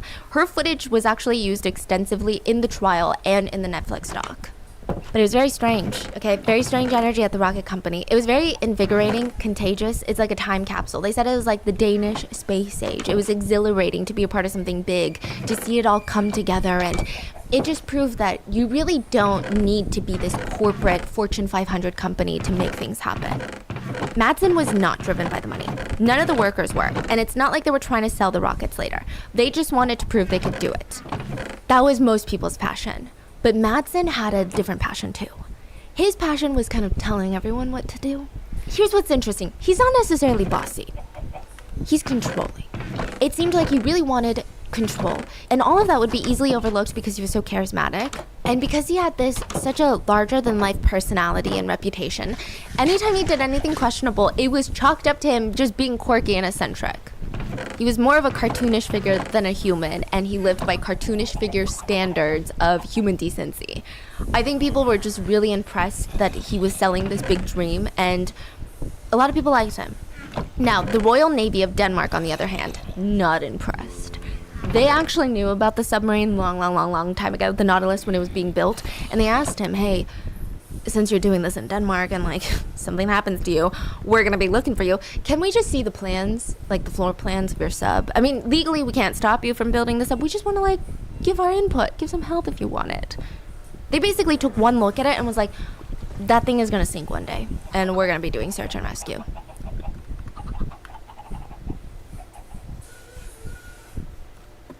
I think I should take out the trapdoor so the spiders can actually go.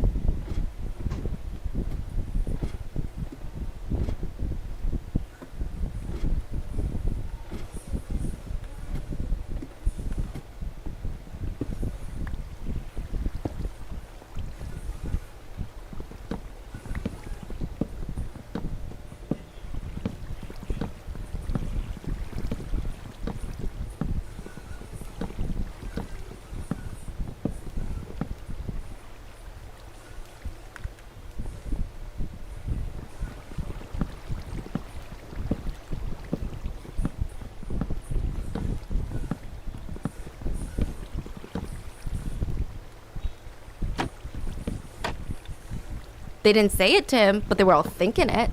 They all felt like the submarine was way too heavy. It just was not built well. And when the submarine finally went missing in 2017, some of the Royal Navy commanders thought, oh my God, it finally happened. They didn't even seem surprised. I mean, yeah, they were worried, but maybe not surprised. So they gather their teams and they start searching. And remember, they were reported missing by Kim's boyfriend at 2:30, the early morning of August 11th, 2017. About 8 hours into the search, the sun comes up, and a submarine was spotted from a nearby lighthouse in Crew Bay. This is like the south area of Copenhagen, and the submarine was there. It's just floating, like bobbing around in the water, and there's a man standing in the tower above the water, like the tower of the submarine, and he's able to make radio contact with the Navy, and he told him, hey, everything's fine, everyone on the boat is fine, we're all good, we're just having some technical issues, and that's why we went missing. The Navy is like, oh, okay, thank God, but like, wow, this guy is really something. But once they get word that he's safe and he's being picked up by a fisherman, most of the naval commanders were told to go report on a new task. Like, don't be wasting your energy on this. We've got bigger things going on. So a lot of them are packing their bags, and they start getting bombarded with people radioing in and calling them. The sub is sinking, the sub is sinking, the sub is sinking. What? Okay, like just 2 seconds ago, quite literally 2 seconds ago, it was floating. It was fine. Nothing was wrong. There was no urgency in Peter's voice. He wasn't saying, hey, the sub is sinking. You need to come rescue me. I'm on the tower. Like, I'm going to jump into the water soon. Nothing. What just happened in the span of like 1 to 2 minutes? The sub indeed was sinking. Madsen jumped into the water. He was rescued by fishermen, brought to the harbor, and there were journalists, media waiting for him there because this story had been a new emerging hot current event news, and they're all asking like, are you okay, Peter? Are you okay? And he's giving them the thumbs up. But the Navy is watching and they're like, something's not right. Something is not right about this. They said submarines do not sink like that. What? Like, maybe if you're in the water, but not when you're not submerged. Submarines just don't. He could have saved his sub. The way his sub sank, it was very slow. It was very weird. There was no accident. There was no impact. There was nothing. So what does that even mean? Like, they're saying, we know subs. If there's been a submarine that's been going successfully and being submerged, it doesn't just randomly sink on you, especially when you're not submerged, when half of it is above water. Got it. It's just really bizarre. Maybe if it's the first time you're testing this sub, or if the sub had made impact with something, or if there was even with an engine failure, it probably wouldn't sink. So they're like, why did it sink? It's just really weird. I mean, he would have tried to save his sub, right? This guy is known for his submarine, his love for the Nautilus. I mean, come on.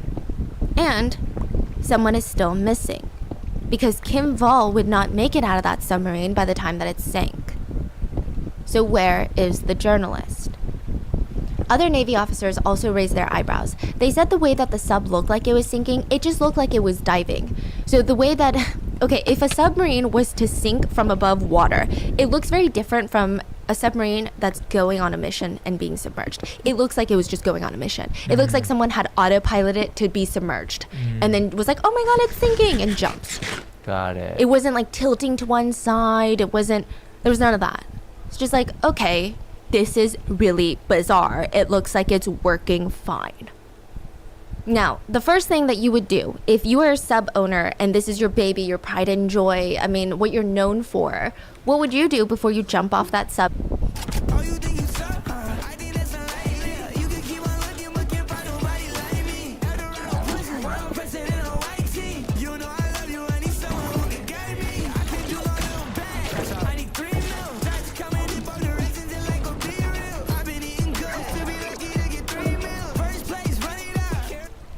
Something's wrong, they're not spawning.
sub into the water if it's sinking?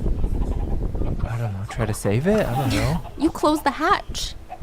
Oh, yeah, because you don't want it to fill with water. Yeah. So the hatch is like in the tower that you go down. It's like this giant steel plate. You close it and no water can leak in because it's a submersible, right? So you close the hatch. He doesn't close the hatch. And this guy has created 3 submarines. He didn't just buy them, he built them. Wait, how did they know they saw it? Yeah.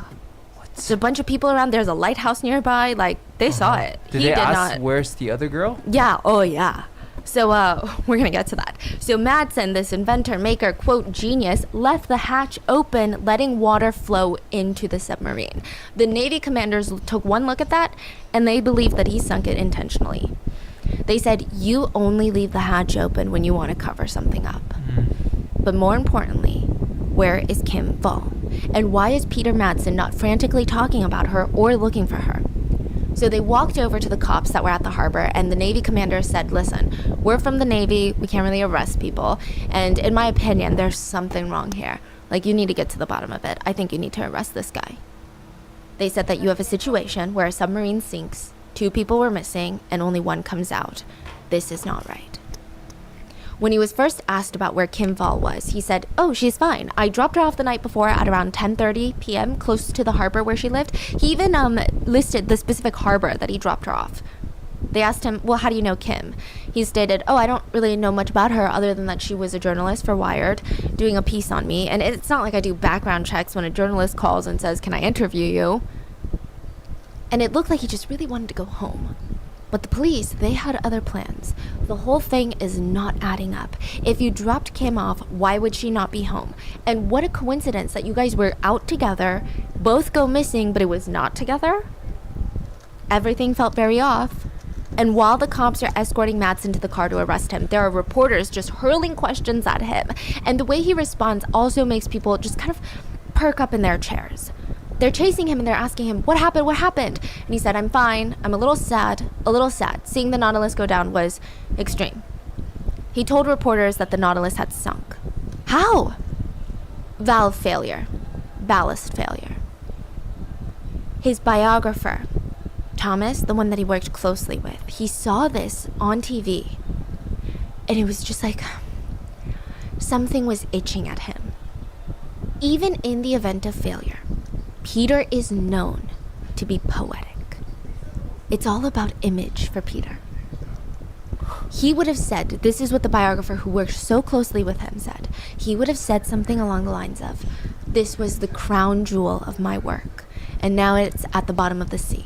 But this is the way it is. This is how you learn, grow, and experience the glory of such things. But instead he looks like, it sunk, valve failure. He looks kind of like he doesn't want to communicate. The whole demeanor it just wasn't right. And Peter Madsen is used to failure because when you're creating rockets and submarines, you're gonna fail, you know? And every single time, he's always been poetic. He was also asked about Kim and he stated, there was no one on board but me. No one else on board? No one. So he was taken to the police station and questioned, and get this, when he's talking about his sub sinking, he would go off on these overly technical tangents that the police clearly could not debunk or couldn't even question him on because they don't know anything about subs, they don't know the jargon, but when it came to Kim, he had very little to say. Even the way he just dropped her off, it was very curt. The way that he described it is very short, and the investigators stated, in terms of shock, either someone remembers everything or they remember nothing. That's how shock works. But Peter remembered everything about the submarine sinking and remembered nothing about Kim. It is inconsistent. Nobody saw it then, though. But in the footage of him being asked all of these questions, in the footage of him coming to the dock after the sub sank, the truth is right there. Because there, on the left side of his nose, is a little bit of Kim's blood. Meanwhile, the media was told that Madsen reported to dropping Kim off earlier that night, and so everyone believes that she had gotten off the submarine and something bad happened to her. That's how much everyone just generally thought that Madsen was a good character. But even that didn't make the most statistical sense because in places like Denmark, it is very, very rare to get murdered or kidnapped, and Copenhagen is actually considered one of the safest cities in the entire world. Now, nobody is saying that bad things cannot happen to you in places like this, but what are the odds that something happens to her in Copenhagen, and then his sub sinks right after, and it's just, what are the odds? When Kim's friends and fellow journalists heard the news of her disappearance, they were shocked, but their journalist brains went into overdrive. None of it made sense. There weren't enough facts, and the facts weren't adding up. There wasn't enough details about her disappearance. And they said, what do you mean she's missing? She's been to North Korea. I mean, she's been to some shady places. For her to go missing interviewing this guy is a bit weird. The police started to follow the lead Madsen gave, and they went to the harbor that he stated that he dropped Kim off, right? And they're trying to figure out, was Kim seen meeting someone else? Was she picked up by someone? Which direction did she walk off to? Thankfully, there was a bar nearby that had extensive CCTV range of the harbor, and they combed through the footage. Nobody that looked like Kim had gotten to the harbor that night. On top of that, there were no eyewitnesses of Kim that night, which is huge. She was all over the news in Denmark at this point. I mean, this was like the biggest story of that time. I mean, surely someone would have come forward if they saw her. The search for Kim continues, but instead of looking near the harbor, now the authorities kind of start searching in the waters. Their concern was, what if Kim is still in the sub? There could be an air pocket and she could still be alive and we have to get her. The Navy sent divers down, and much of the sub was flooded with water since the hatch was left open by Madsen deliberately. And they start going to all the windows, peering in. There were no survivors that they could see. Additionally, it did not seem feasible or safe for them to go inside. So, just to make the timeline more clear, August 10th, that night, August 10th, like 7:30, they get onto the sub. That morning, August 11th, Madsen is found and the submarine sinks. Not a single trace of Kim. The very next day, August 12th, Madsen is arrested and he appears in court. And this is like a preliminary hearing. He's not even technically really charged. His story wasn't adding up. There were just pretty big holes in his story, so it didn't make sense. August 13th, the authorities start lifting the submarine out of the water. Their plan was to get one of those giant, almost like cargo ships, like Navy ships, lift the sub up with these giant cranes that are on the ship and hope that it won't snap in half, bring it to the harbor where they would drain the water, I think like 9,000 gallons of water, and start searching the inside. That was the first real evidence that their suspicions were not unfounded. Kim was not in the submarine, but everything was a mess. Authorities reported finding what looked like pieces of flesh in the boat, in the sub. And there was still some water that didn't fully drain, and it had come up to their blue suits. They touched it, and when they got out, one of the naval commanders, they just had this weird feeling. And they sniffed it. It smelled very strongly of blood, and yes, it's a steel submarine, and some people think that blood has a metallic scent, which it does, but the naval commander is saying, no, when you're talking about blood in water that's been kind of diluted in water, it's a very specific smell, and we know that smell.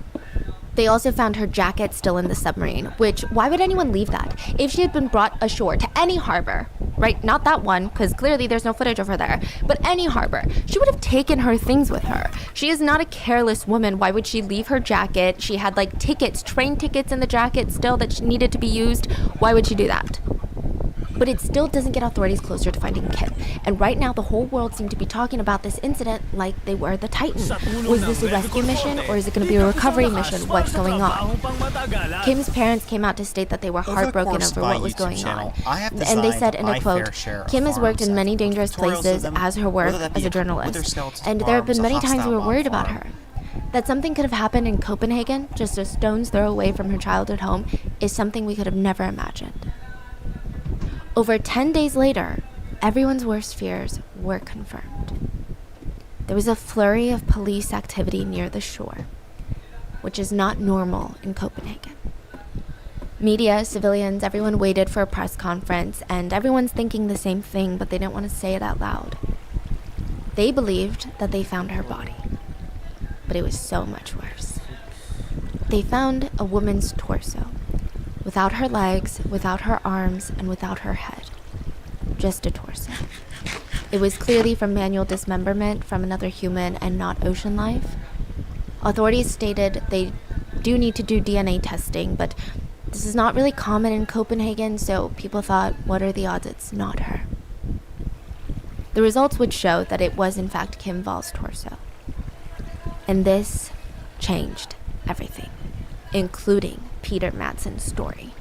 Peter Madsen said, "You know what, you're right, I didn't drop Kim off. I was too nervous to tell you guys the truth from the get-go." According to his news story, he was opening up the hatch on the sub, which you would imagine is very, very heavy because you can't let any of that water come in when you're completely submerged. It's like this giant bolted steel plate, and then you gotta push it open so that you can get out once you're above water. He had to hold it up so that they could get through the hatch and get out, but he lost his grip, and he said this giant steel hatch came crashing down on Kim as she was trying to leave the tower, so it hit her in the head, knocked her out, she fell down, and she was dead. Wait, this is when they're trying to leave? Yeah. Not okay. Yeah. What? So he said he knew it. He was so panicked. He felt awful, just horrible. And as someone who has been at sea for a while, he stated, he didn't know what else to do but give her a funeral at sea. So he threw her body overboard. His story conveniently leaves out the part that she was dismembered and the fact that her torso showed evidence of torture. There were markings on her torso that looked like inflicted wounds, torture wounds, as well as many stab wounds on her private areas were also found. So the authorities did not believe him, and it was scary that a killer could just stare them in the eyes and lie like that. I mean, to think that they would just believe it and send him home, like they had no idea what. It's about why isn't my farm working? I followed a tutorial. What am I doing wrong? Why am I getting no drops instead of results like this? And I hope that this video can help you. I'm going to be going over 3 common reasons why you're hostile mod. First 2 are rather simple, and the third one is something this efficient. And this isn't even that efficient, but this is still really, really satisfying to watch. Anyways, let's get right into it.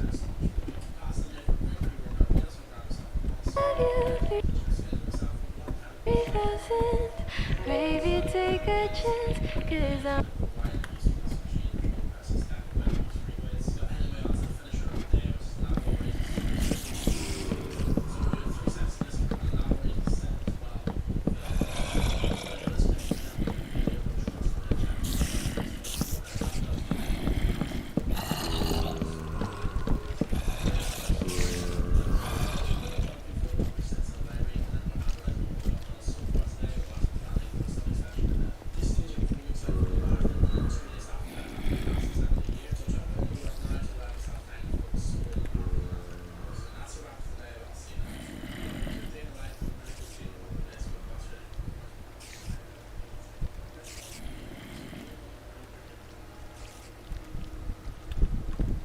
Before we get into the first 2, kind of monster they were working with.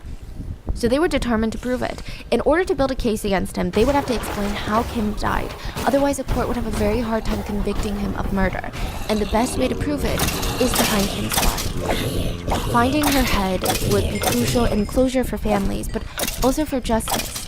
If investigators could prove that she had no fractures or blunt force trauma to the head, his entire story would be debunked.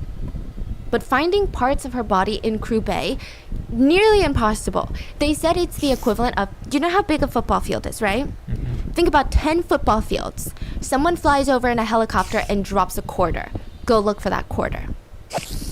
Yeah, that's how hard it was. And every day was even harder because the body parts would move because of the water current. So they had to bring in an oceanographer who was his whole life, all he did was study how things move in water. He would have to map out, okay, today we have to search this area because if there was anything dropped at this area, it would have moved to this area. But then if it was dropped at this area, it would move to this. It was so complicated. And on top of that, let me explain. If you were in this giant room, not this room is not giant, but like if you were in a giant room, you could see 10 feet ahead, 20 feet ahead if there's nothing blocking your field of vision. You could probably see the end of a stadium or a giant ballroom. In the water, you see like a book's length away. Or at least this water. That's all you see, the rest is murky.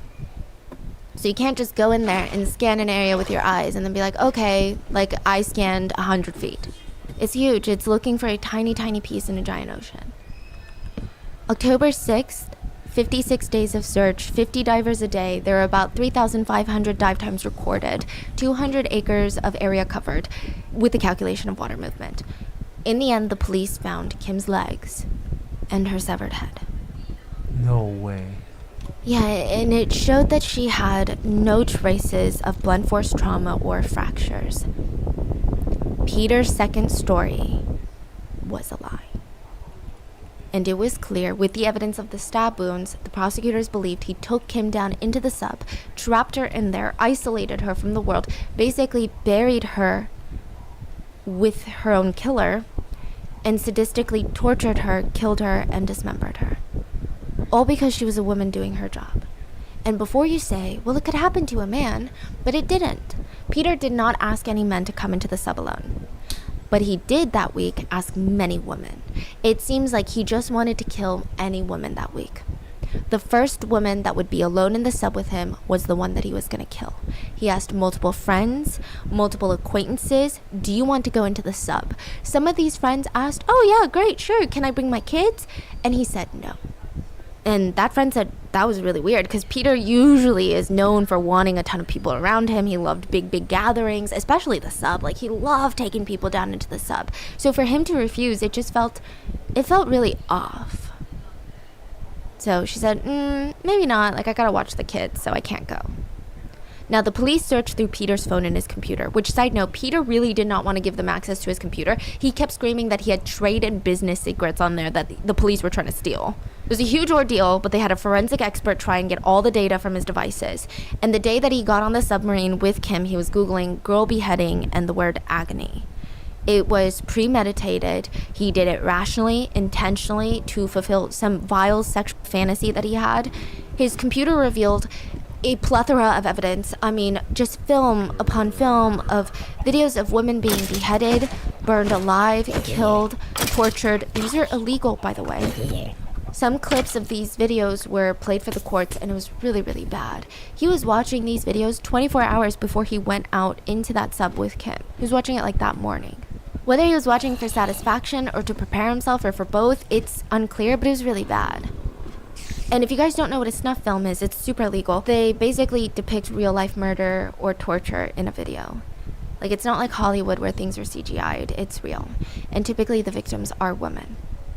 Now, he tries to convince everyone that his interns used his work computer at work and they're the ones watching this. You know, he's trying to bring, like, everyone down with him. Like, all these young people who had given so much of their youth, time, and energy to help him with his dreams, he's gonna try and tear them down. Thankfully, no one believed him, but one intern would later testify that the day before the murder, Peter was asking him, hey, do you want to see something cool? I found a website where you can look at unreleased crime scene photos of victims. And the intern was very terrified, but he still didn't think that it was that alarming. He didn't think that Peter...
Welcome to San Marino Love Kitchen.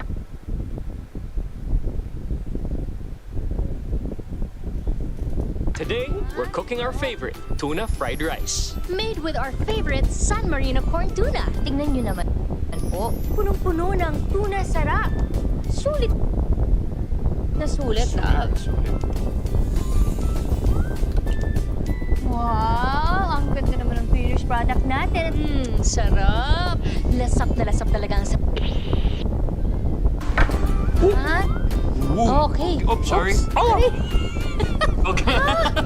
Hey guys, what's up everybody? Hello! Puno ng love. Don't forget. Kinakabahan. Bakit? Kakayanin ba natin itong cooking challenge? naman. Para ma-achieve natin ang delicious dish na to, we have to work together lang. Today we're making our breakfast favorite, ang tuna fried rice. Simple lang po ang dish na ito, but we'll cook together using my right hand and Sarah's left hand. Because these hands are tied together forever. Siyempre, sisimulan natin with San Marino corn tuna, Spanish style. For our favorites, we only use San Marino corn tuna. Tingnan nyo naman po, punong-puno ng tuna sarap. Sulit na sulit, love. It's also rich in omega-3 that helps keep the heart healthy. Parang ikaw, good for my heart also ba? Wow! First step, mag-iisip po tayo ng bawang. Onions? Okay, onions. Let's mix the vegetables na po. Okay, and then the rice. Unhold it and okay. you spatula it. Sige, sige. Okay. Spatula. I spatula it. Okay, dahan-dahan bang matao? Mix, mix, mix. And now it's the time to add the main ingredient, San Marino corn tuna. Spanish style. Spicy with a hint of sweetness. Let's season with salt and pepper. Lastly, lagay natin sa bowl ang fried rice and then ang ating toppings. Ating San Marino corn tuna Spanish style. And then ang ating egg. Wow! Ang ganda naman ng finished product natin, love. At saka nakakagutom. Iba yung teamwork natin. Galing. Look here. Oh no, other hand. Other hand. Talaga namang teamwork makes the dish work. Baby, excited na ako tikman ang literal produkto ng ating teamwork. Alam mo, for me, love, the best partner talaga ang San Marino corn tuna ng fried rice. Kasi lasap na lasap mo yung sarap ng tuna. Kapit na kapit sa rice. I just really love the Spanish-style flavor of San Marino. Talagang you can taste that. Bada bing, bada bing. It's 3 a.m. in South Korea, May 27th of 2023, so literally like a month ago. A taxi driver pulls over to pick up a young girl and her suitcase. He pops open the trunk. He even offers to help her put it into the trunk, but she's like, "No, I'm good, don't worry, it's not a big deal, I can do it by myself." She puts it in the trunk, closes it, slides into the back seat, and he glances at her in his rearview mirror. It's kind of late to be going on vacation, and on top of that, her destination isn't even to an airport or a bus terminal or anything like that. It's to the local park near the river. But who is he to judge? What time was it? 3 a.m. Yeah. I mean, he was just thankful that it was a pleasant, polite, nice young lady rather than a drunk businessman, which is typically the clientele at 3 a.m. He drives quietly to the park. She directs him where to stop the car, and she pays him. She slides out of the back seat and hauls her own suitcase out of the back of the trunk. Again, it looks really heavy, really heavy. She said, "No, don't worry about it, sir. I can do it myself." I mean, the physical strength of the youth never ceased to amaze this taxi driver. They say their goodbyes, and he watches with a little bit of curiosity as she practically skips into the park towards the grassy field. What a strange girl. She looked like what? A middle schooler? A high schooler at most. She looked really young. I mean, what is she even doing alone at this hour? And where is she going with the suitcase in the park? He decides to take a smoke break right then and there. He honestly thought that she probably would need a ride back. I mean, no taxi would...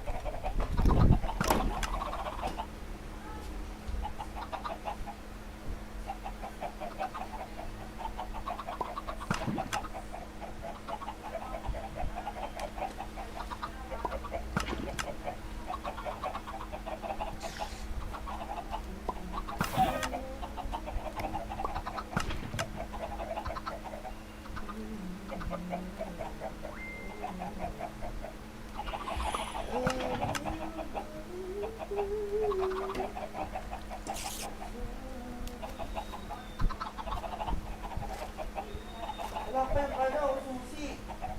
Wala pa yung susi. Wala pa yung susi.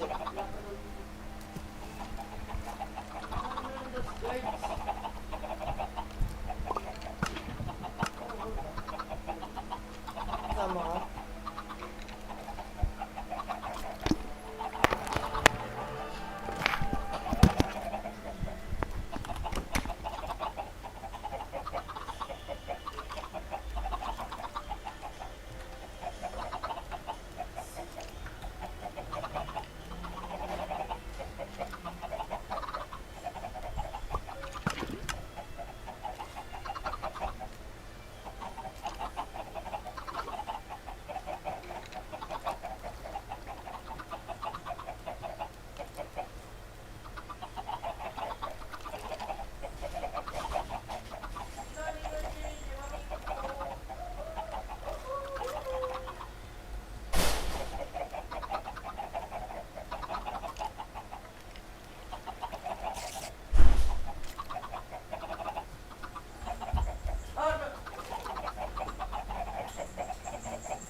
was going to stop in the middle of the park for her to get onto the taxi. It's near the river at 3 a.m. I think nothing good can happen to a young girl roaming around looking for a ride at this time.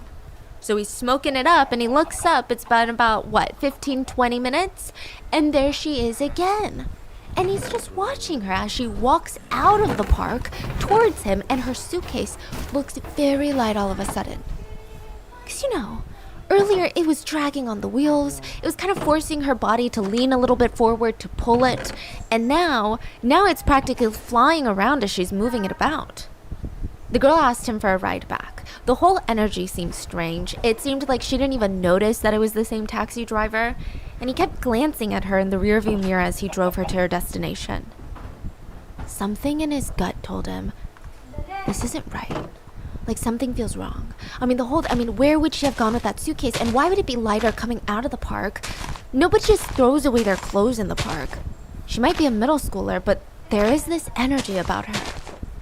He would alert the police, and they found that she had been transporting a victim's dismembered body from the victim's own apartment to that very park. The taxi driver had unknowingly transported dismembered human remains, in the trunk of his car.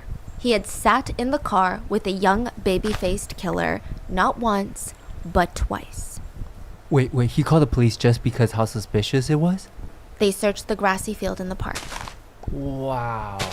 This case has recently gone viral in Korea for a number of reasons. Just the brazenness of the crime, the CCTV footage of the killer looking like a happy person. I'm gonna show this to you. She's just skipping around with dismembered remains in her suitcase. She's got a cute little bob, and it's almost bouncing about. People say it's so unsettling because she has this childlike mannerism to her, this energy to her. There's dismembered remains in the suitcase. But also, the fact that the killer was stated to have an unhealthy fascination with serial killers and an obsession with true crime documentaries. How? She killed, dismembered, and disposed of a victim because she, quote, just wanted to see what it feels like to kill. Love you, Mom. Ingat ka po.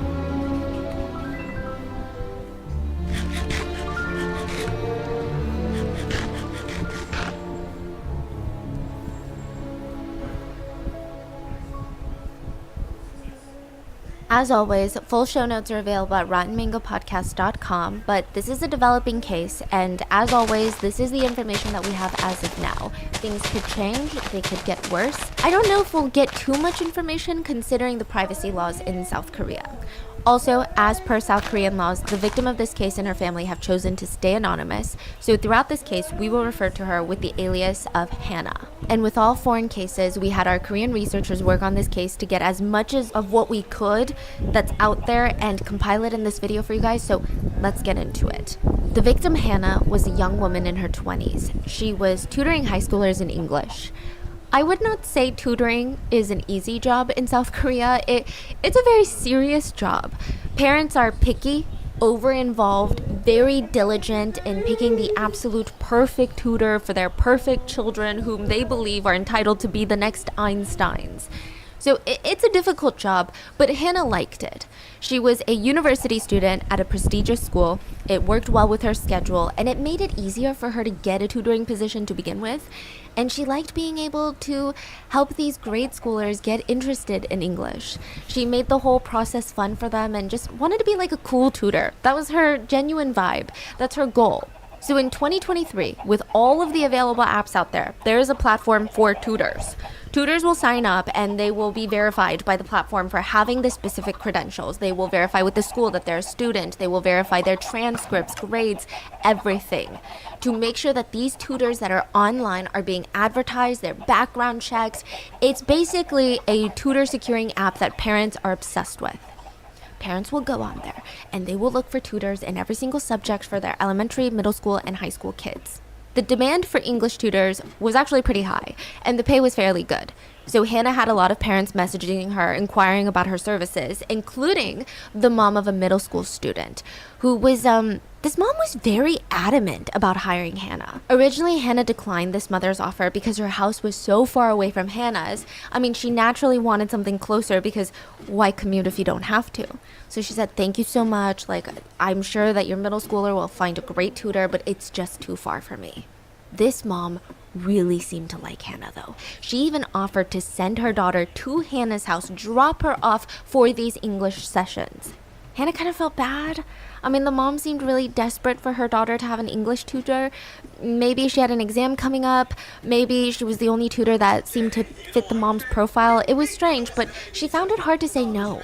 Besides, she really did like tutoring. She really did like helping students.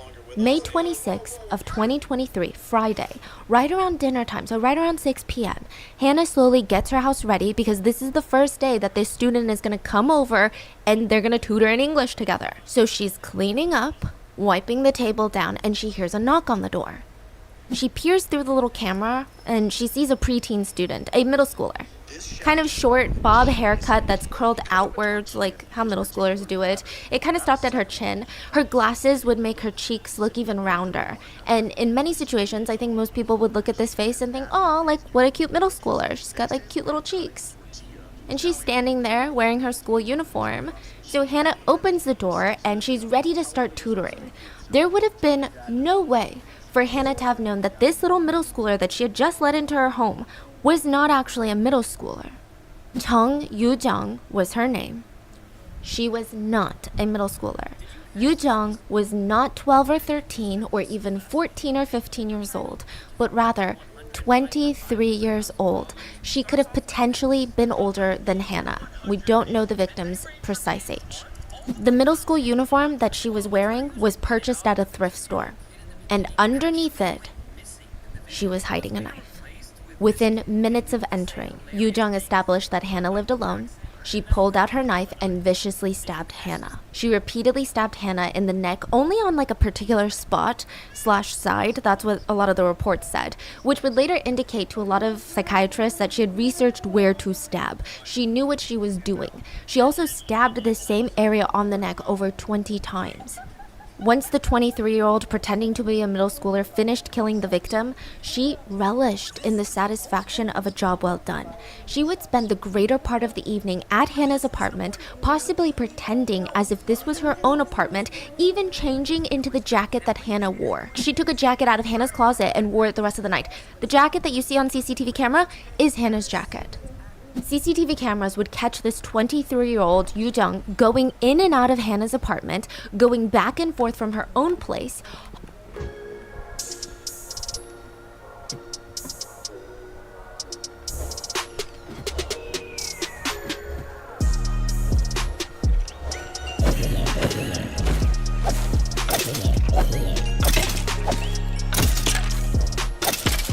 Enough Minecraft for today.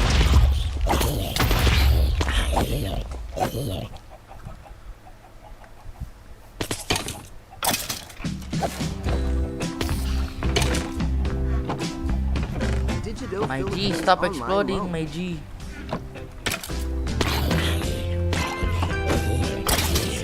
And go. Hauling cleanup tools, and other times she would bring a suitcase, which indicates that while everyone believes that this is a premeditated murder, she was underprepared.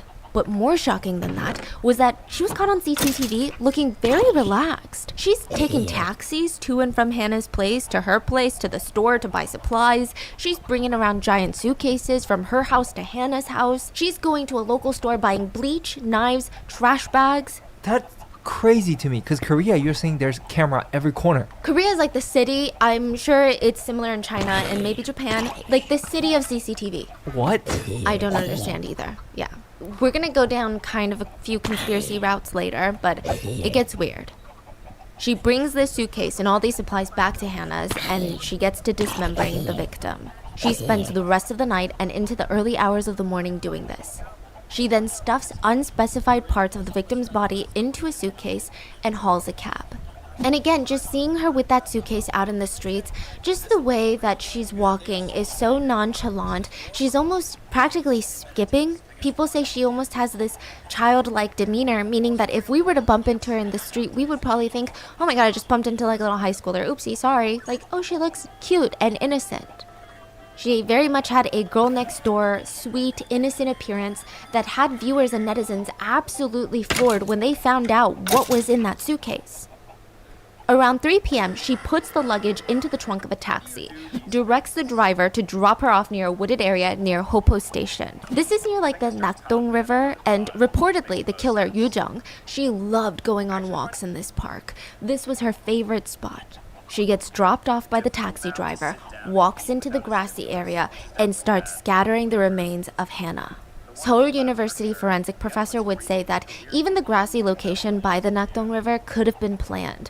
The tall grass by the water, it holds a lot of insects and disinfectants, like I'm assuming it's like pesticides, that would accelerate the decomposition of the body parts within a week.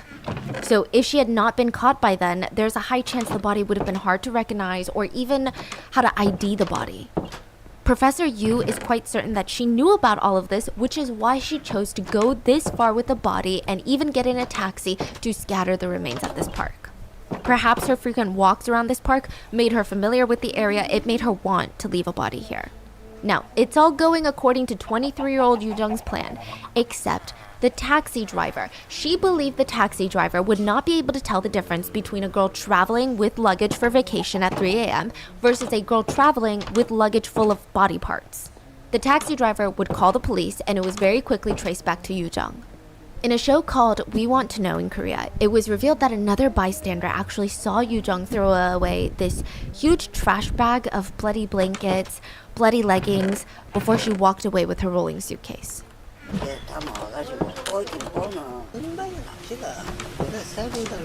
Again, just 5 hours later, she was arrested. Wow, that was fast. Yeah. Now, side note, there was a rumor circulating that the taxi driver had gotten out to help Yu Jung unload her luggage from the trunk, and as he was trying to help her, he had touched the luggage and felt that it was wet upon impact. The rumor was that he got back into the taxi, and you know how like the car lights turn on when you open the door? Yeah. And he briefly glanced at his palms and they were dripping with blood. That is a rumor. From what I can tell, someone anonymously came out and said that they were a colleague of the taxi driver, and that didn't happen. He just noticed that the weight difference and where she was going and all these suspicious things added up for him to call the police. He did not see blood. He did not feel blood. You know, like, for him to call the police, he must have some kind of... Like, that gut feeling that you're like, I know I'm not going to be able to sleep at night. And it must have been so strong. And that must be really, really Yes. bad. I wonder if he's actually thinking, oh my god, is this a body? Yes. I did see a lot of netizens say the fact that it's speculated it was a male taxi driver. The fact that a male taxi driver that has probably seen so much in South Korea, so many bizarre things at 3 a.m., 4 p.m., 5 a.m., you know, any time of the day.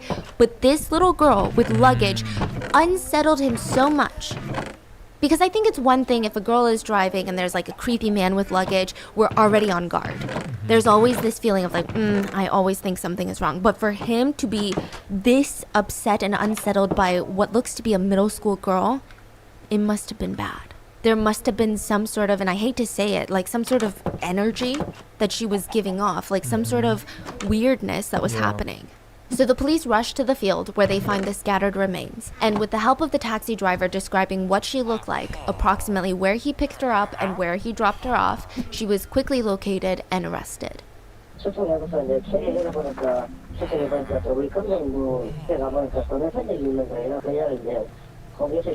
Authorities asked her, why would you do this? How could you do this? Who did you do this to? Because at this point, Konting sweetness at the same time, may kick of spiciness in there. Sarap. At saka in fairness, our teamwork has improved. Good job. Improved. Nag-level up.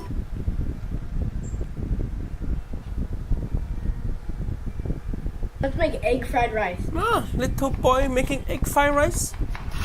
Nice chopping. Spring onion, good. Hiya, don't need to use that scoopy thing. Just scoop with knife. Don't make extra mess for your mom to clean. Nice editing. Soy sauce and garlic, okay. Egg cracking, nice. Onion go in, good. He only using the white part of spring onion. Hopefully you put some raw stuff later. Rice go in nice. Uncle Roger hope it take all rice. Sauce go in good. The green part of spring onion go in at end. Good for you. Not bad, little kid. Not bad. Keep this up. Maybe you'll be youngest uncle ever. Let's make egg fried rice. Ah, little boy making egg fried rice.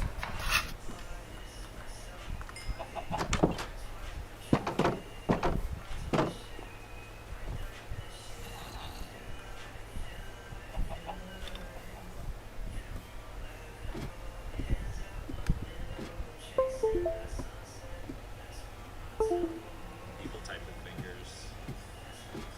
I'm not a big sock and bed guy. Like, I feel like my feet cold at night is a good thing. And it's nice to move my toes around freely, so definitely no socks.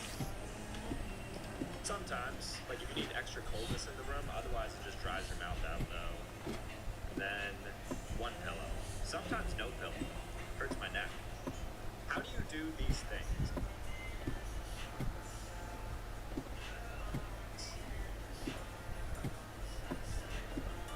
I think I start top and then. Here's how I am for my kids' screen time. This one is $100. You go for that one?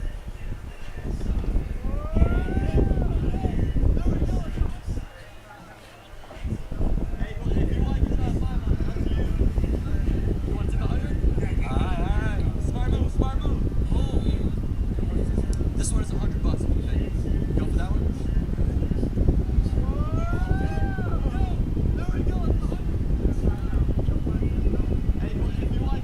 What is Pride Month mean? We would not like to answer your question. Okay. The police are already. Getting too close. Just put a microphone 6 inches. I'm just asking questions. No, we're not interested. If they don't want to answer questions, please ask questions. He's harassing us. No, I'm not. You just. They can stay right down there. They don't need to. They don't need to. This is harassment right here. Snowflakes. You can't make it up. Hey, how's it going? Careful of this one. Paper protester. He'll put you on YouTube. He'll blast you all over social media. Over. What does Pride Month mean to you? We would not like to answer your question. Okay. The police are already. He's getting too close. What does Pride Month mean to you? We would not like to answer your question. Okay. The police are already. If we get this video to 100,000 likes, I will buy him a Ferrari and him his soccer kicks. What do you think? Sounds cool.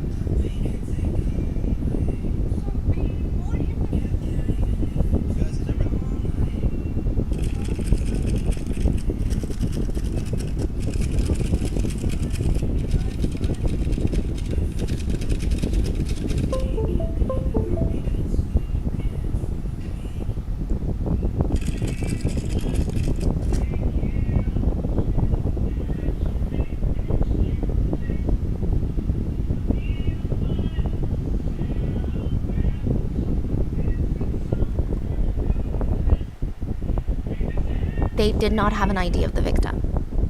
Now, upon arrest, Yoo-jung seemed very calm and collected. She was young, just 23 years old, but when the police were questioning her, she didn't seem that alarmed.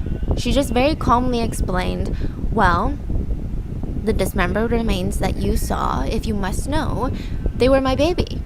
I delivered a baby at home, and I killed it because I don't want to be a mom, obviously. I'm young, I was going through a psychotic break, and I killed the baby and scattered the remains. I'm not sure how she thought that she could get away with a lie like that, because very easily you could pick up some of the remains. I'm sure that there are medical examiners that can give you like a brief, hey, that's not a baby's bone. I'm also not sure how she had so much confidence, even though this is so easily medically debunkable. I mean, her body doesn't even have evidence that she was even pregnant. So after arresting her, the authorities also found Hannah's ID nearby. This was left near the remains, along with some bloody clothes and other body parts. So now they know who the victim is. They go back to Hannah's apartment, they find more evidence of the crime, and they tell Yoo-jung, like, that's not your baby, we know it's not your baby, give us the real truth. That's when she starts complaining of stomach pain. She's like, ooh, my stomach hurts, oh my god, I'm gonna die. Because she's in police custody. See, this is where the police are better than me. Because if you've committed like a blatant murder and you're telling me that your stomach hurts, you never told me that. You and your stomach can hurt for the rest of the interrogation. You're not gonna die, okay? Why should I care about you when you don't care about human life?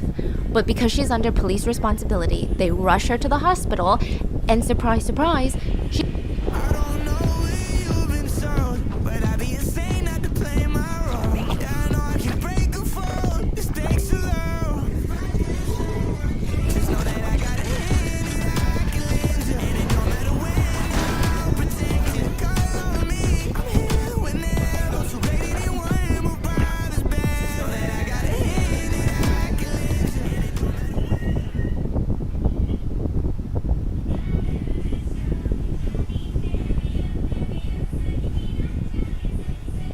Let me ask you, would you like to work from 12 to 1300 hours and spend the rest of the day enjoying your family? Let us make it better.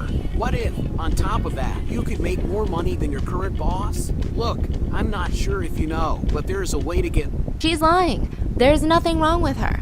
So after the hospital debacle, the police bring her back into the interrogation room and they ask her about the events of the previous night.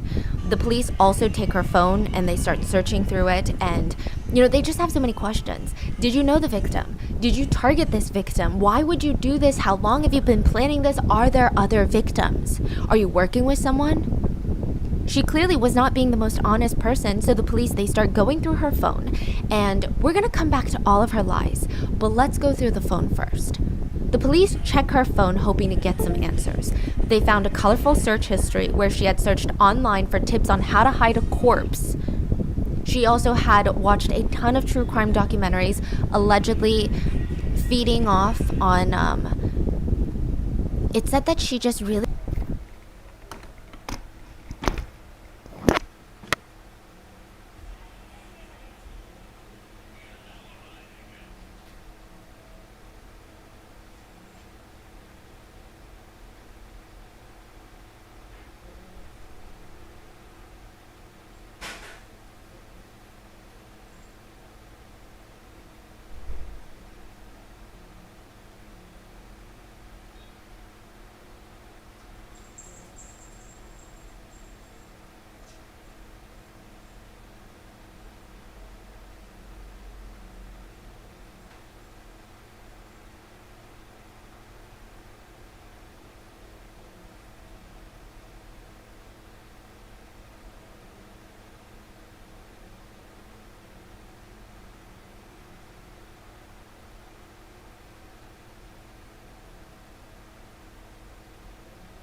here.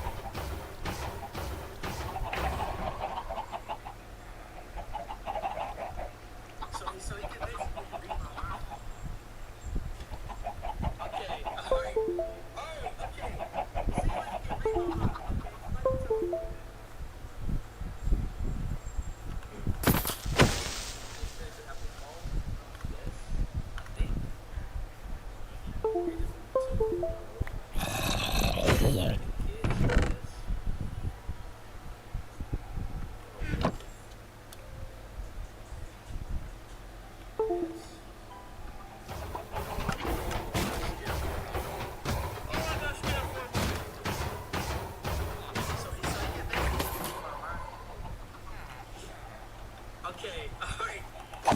Okay. It seems like you can read my mind, okay? I'm not gonna tell. Is it crazy to have a phone? Yes, I think. Is it from YouTube? No. Is it crazy to have any kids? Yes. Bro, what the Yes.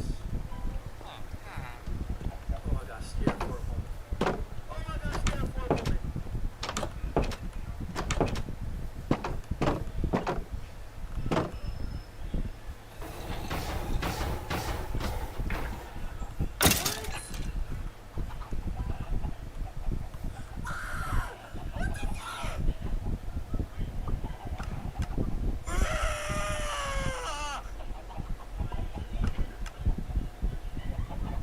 Are you fucking stupid?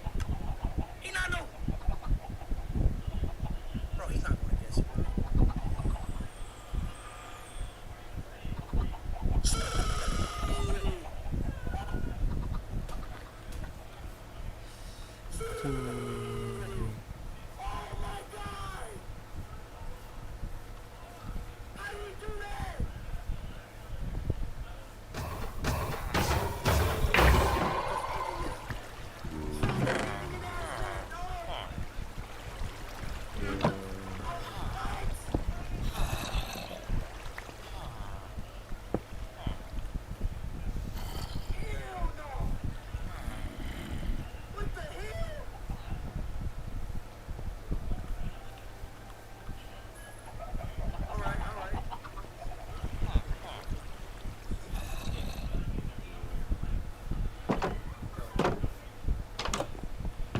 I swear to God, yo.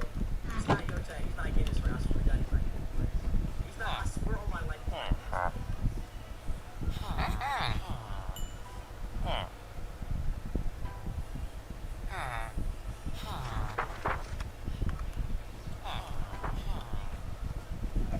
He's not getting this right. He's not getting this right. He's not getting this right. See, look at him.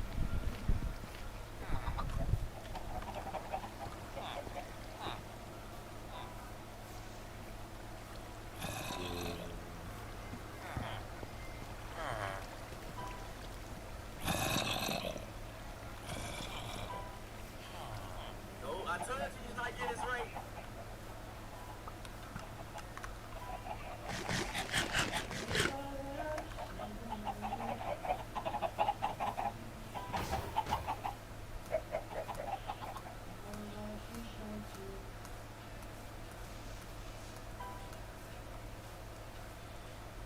Sorry, chicken, but I need you.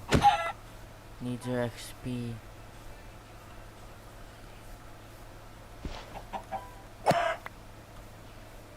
Just one more, please. Just one more.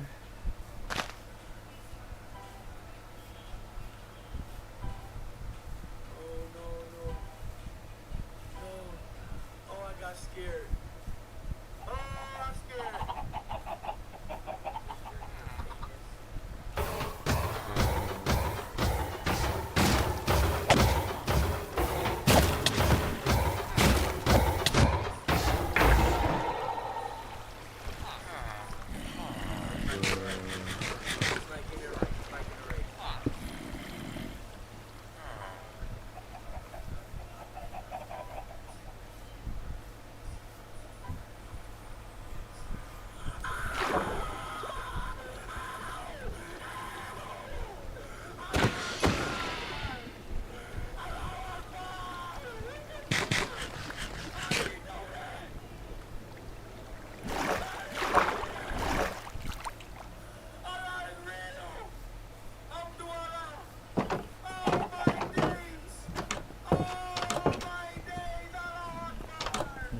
Yes.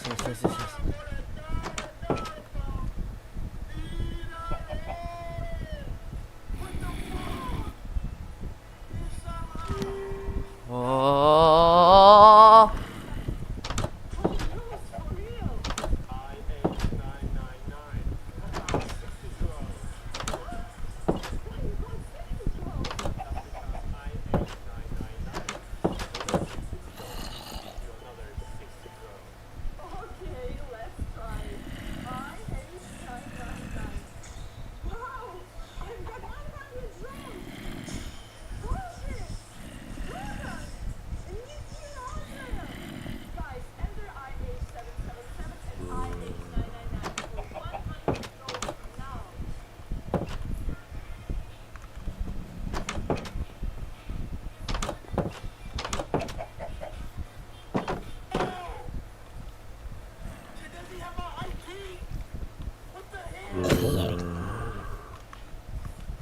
So Minecraft for today.